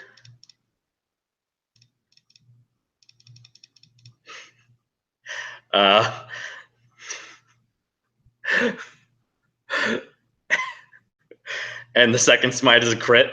You kill him. What does it look like as you kill him? As Kagayoshi summons this fiery power, his blade just extends 30 feet long. It's huge. It's enormous. Fills the whole room. So he yells out to the party, "Everyone, duck!" As he just does this spinning slash as he turns all the way around, cutting through horizontally, slashing this deity in half as he leaps into the air, pulling it back, as it trails the flame reaching down to the ground. Ah! The fire in my heart, the burning soul, Kagayoshi's rage! Ah! As he just slams down, cutting this thing in half, as it splits into two and explodes into fire, filling the whole room with flames. Man, I felt like I'm watching an anime. And as the flames burn, he slowly becomes wind and electricity, the wind being sucked away. And the mask hangs suspended in the air momentarily and says, "You do not know what you do." And the mask turns towards Varus and says, "You condemn your own people." And the mask falls to the ground. Combat's over. As soon as combat's over, Varus is going to walk over to the mask and pick it up. Can I do an Arcana check to see if it's magical of any kind? Oh, it's magical. You don't need to roll Arcana for that. Oh, okay. Okay. So Varus is just gonna like take the mask, turn it over in his hands, and then without saying a word, he's just going to put it in his pack. Well, Kagayoshi, as you stand there screaming, you feel cold on your heart. And you lose control of your body and collapse to the ground. Perfect. Am I incapacitated? Yes. As Kagayoshi stands there just screaming, ah! The flame just vanishes in the air, and he loses grip on his weapon, and it hits the floor and like into fire as it just dissipates. As he just drops to his knees and then falls forward flat onto the ground. Does anyone want to attempt anything? Yeah, seeing this, Daisuke moves over and pulls out another one of those curative drinks that he's got, but he kind of hesitates for a moment, and then he reaches in the bag and grabs some dried peppers and just drops a whole bunch inside there, and then just forcibly makes him drink it by like rubbing his throat and everything. It's going to be a level 2 heal spell, or cure spell rather. So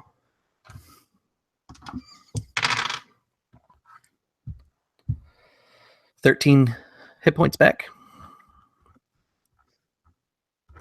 The drink goes down an unresponding throat. The wounds on his body heal, but the black lines don't disappear. They continue to spread up his body. They form around his face, around his eyes. His breathing stops. And then he breathes a short gasp again. His eyes flutter open, and they're white.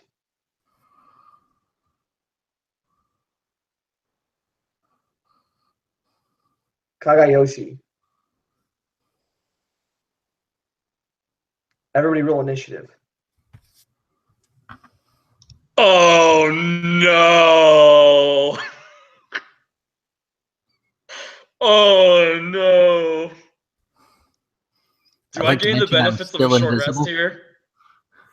You are not yourself anymore. You are now an Oni. I'd like to mention I that see, I'm still okay. invisible. Okay.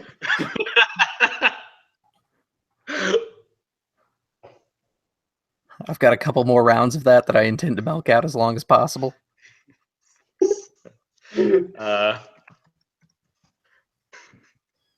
Well, you guys have a chance. All right, Kagayoshi. You are against them. You also are... Okay, so we're going to go like this. I'm going to kind of count... Well, okay, we'll go like this. So is Kagayoshi controlling him, or are you controlling him? Oh, no, Kagayoshi's controlling him. Okay. Do I have followed any of my by- stuff? Yeah, you still have your weapon. Your weapon still sits on the ground next to you. Okay, but all my normal stuff like rage and all that, so I'm just like a Yeah, servant. you're basically just like an Oni. Cool. Like, all right. Perfect. okay, and then followed by. Oh no, Goodness. I've got a spell that I want to use on him, but I think he might actually be immune to it. Because it Oh. requires him to have higher than a 4 intelligence. I mean, do you have anything that can lower my intelligence 4 points? No, if you have less than 4 intelligence, you automatically succeed. The spell doesn't affect you. That's my concern, that you have less than 4 intelligence. Oh, perfect. Great. Well, Varus is first. All right. Varus is going to say, I'm sorry, friend. And he's going to attack. That's 15. Yeah, that just barely hits. Okay. I'm going to. Okay. Well, yeah. I'm going to spend a superiority dice for another maneuver. So, oh, that's nice. So 4 That's 8, and then plus 7, so that's 15 points of slashing damage. And Kagayoshi, I need you to make a wisdom saving throw. I'll do saves because he doesn't know all those stats. Okay, so he got a 15. Oh, that just barely made it. Damn it. Okay. Okay. Yep. So and then I'm going to. You know what? Screw it. I'm going to do it again. So for my extra attack, 16, 17, 18, 22. Yeah, that hits. I'm spending my last superiority dice. So that's 10 plus. That's 14 points of slashing damage, and he needs to make another wisdom saving throw.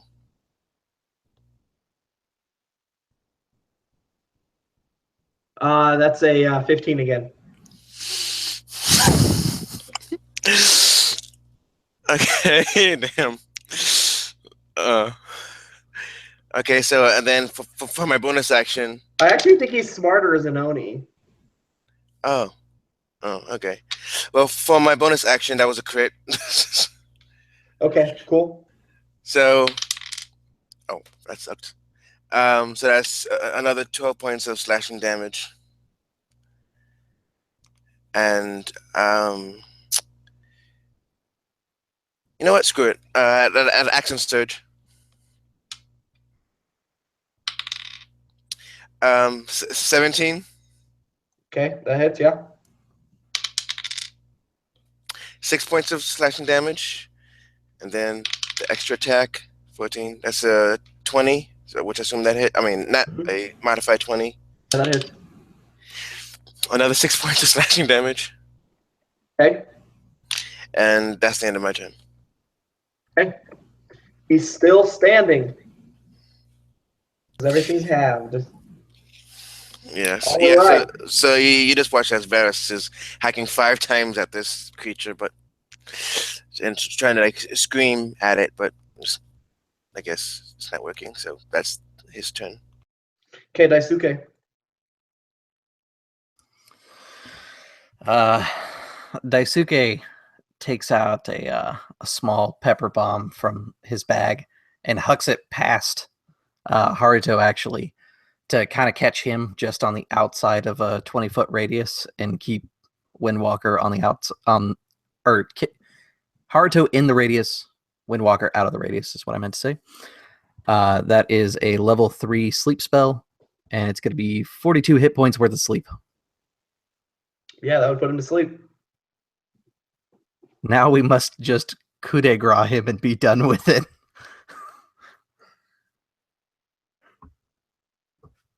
All right, who wants to do the honors, I guess, then? Well, before that happens, I say, I look at both of you and say, well, first, do I know of anything that would reverse this? Wait a minute! I'm not the only one with this black stuff.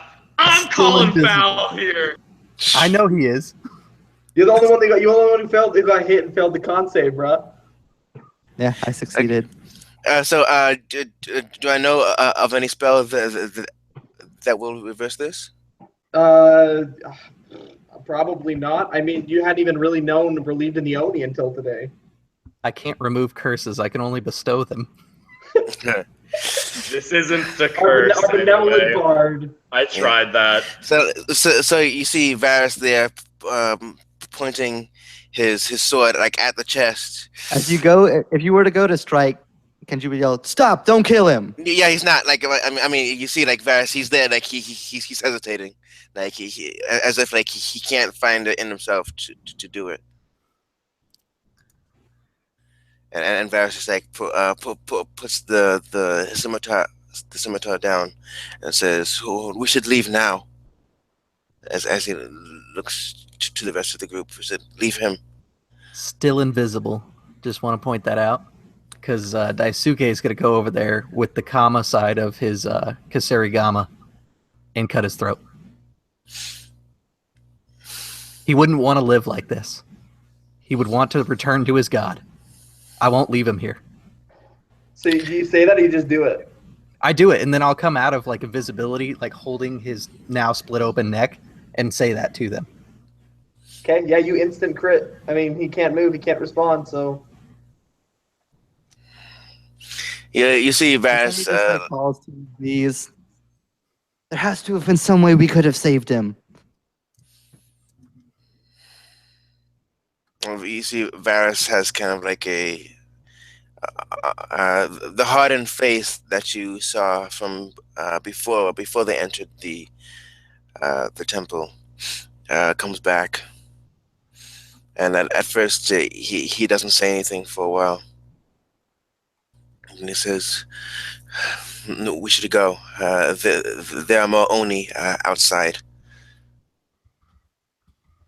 and I assume we'll have to try to fight our way out."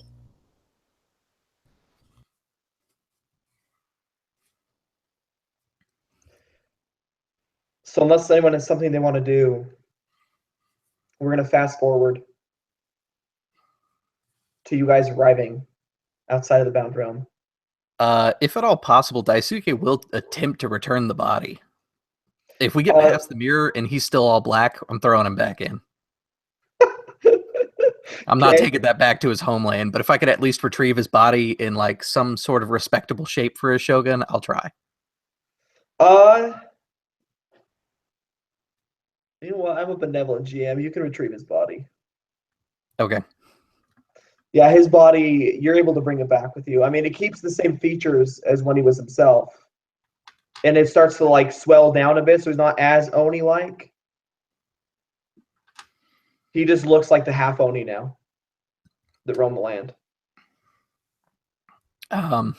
It wouldn't be like completely unheard of that there may be a chance for him to be resurrected or something like that, right? It'd be incredibly difficult. Just like that kind of stuff is like fairy book magic. Like, Okay. so I mean, it maybe someday somebody will be able to figure it out, or maybe it'll become available. But currently, it's very difficult. I was gonna say, because well, when we get to epilogue stuff, I'll address that. Yeah, usually it involves here at least somebody else sacrificing their entire life force for him, like a life for a life, basically. Mm-hmm. So, but you guys find yourselves back in the Hall of Ancestors, and the entire place is destroyed. Pillars hang crumbled and broken. Wall names are scratched out on the wall, and it smells musty and old. Dust covers the floors if no one's been here in a very long time.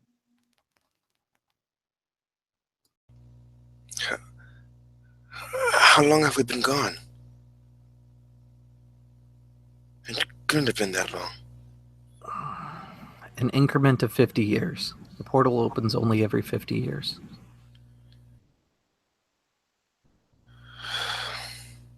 At least. There could have been multiple increments. Can I look around? Can I see, like, can I try to estimate how long it's been? From here, probably not, because everything is just like broken. Like you can't really tell how long it's been broken. Maybe if you made your way up to street level.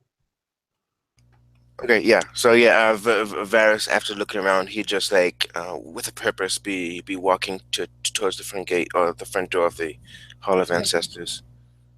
Yeah, and as you made your way up the stairs, up the slope leading back to the street, you see fireworks going off. You see rain falling. The earth is firm beneath you, but there is no wind. Roll me a perception or insight check.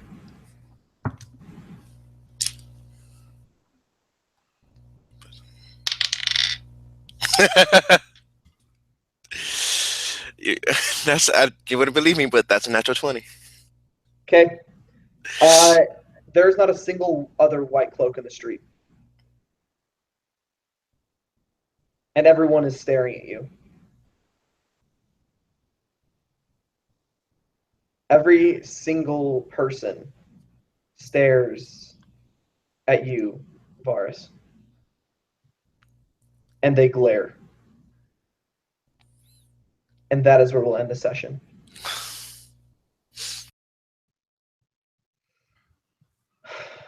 All right, go ahead and do your epilogue stuff. Daisuke would go and tell the tale of Kageyoshi, the man who slayed Thunder, and refer to him as Rajikiri, Thunder Slicer, and he would tell every shogun in the region as to the story, particularly his, and petition that at least my shogun of water and his of fire do what they can to revive him.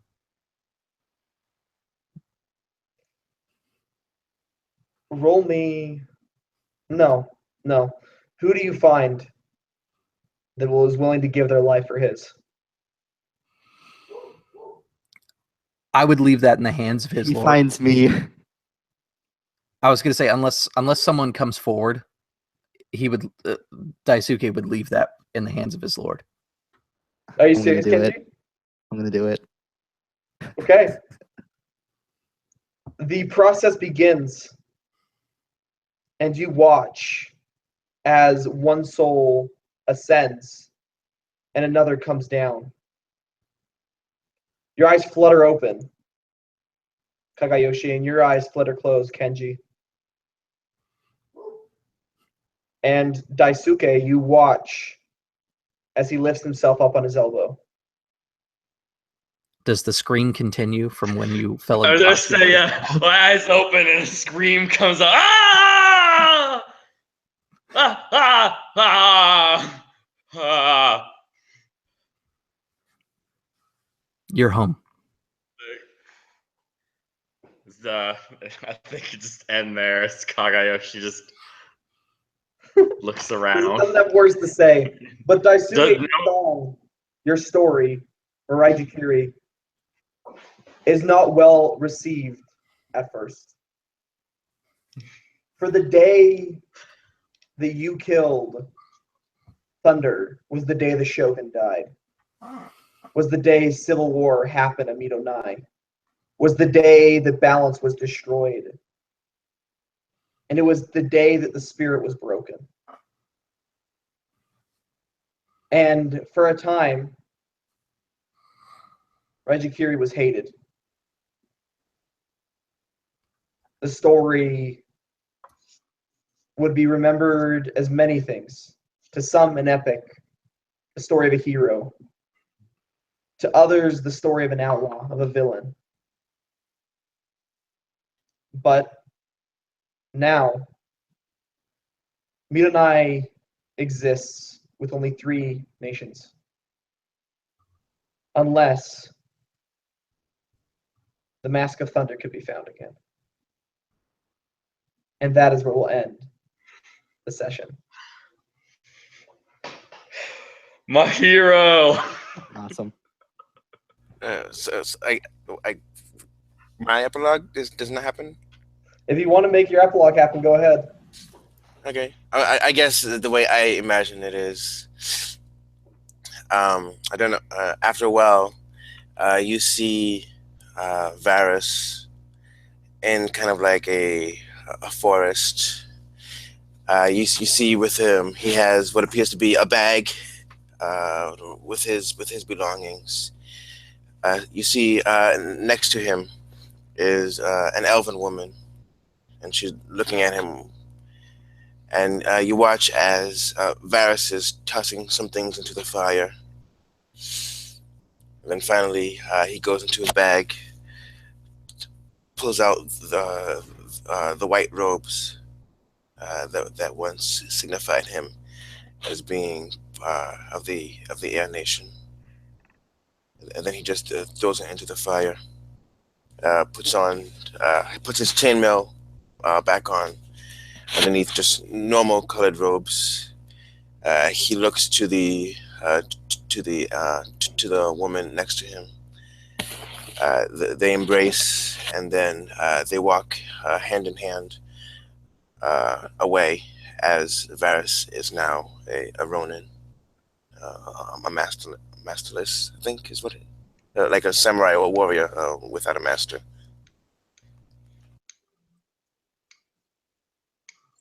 And you walk away. And the mask sits in your bag, untouched. And you hear in your mind, I need servants.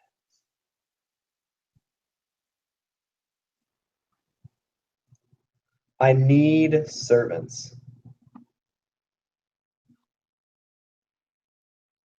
It would be many years until you looked at that mask again. But each time you pull it out of the bag, the urge grows stronger to put it on. Okay, and that's where we'll end the session. Dang. Dang, I feel so guilty right now. All right, guys, let's do outros. Go ahead and start with Corey and with Jeff. Oh gosh, I don't even know where to start. That was awesome. That was 1,000% awesome. And shout outs to my boy Jeff for saving me, my hero. Yeah, as far as stories, Kageyoshi kind of actually can have an outro now. He would take Kenji's body and respectfully bury it, like acknowledging the sacrifice. And he would be much less condescending towards everyone of the water nation of the South, and probably more respectful in general. But yeah, that was great. I don't really have an outro, but absolute tabletop, awesome games. Tyler's a super good DM. Killed me twice. Fantastic. My lifelong dream accomplished twice. Thank goodness. Chris, go ahead, your outro. Yeah, I'm Chris with Drop Dice and a Point of Inspiration. I mentioned stuff earlier. I just wanted to say thanks for anybody who's tuned in. I know that we had a couple people during the broadcast that were inside the chat, and so that was really cool. For anybody who watches it afterward, make sure that you give this channel a subscribe and a like so that he can help his channel grow.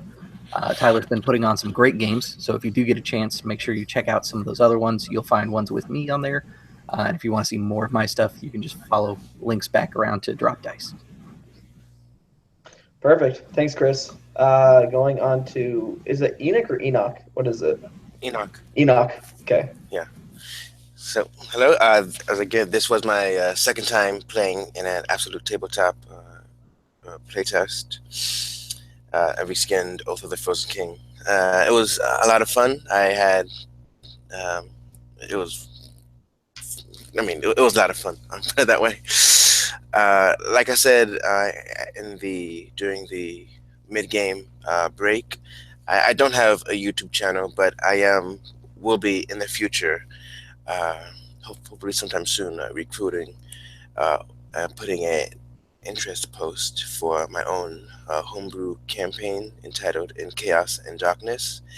It's actually the world is actually loosely based on my own novel that I'm writing, and so just look for that soon, and hopefully it'll be a lot of fun, and hopefully I'll see you there.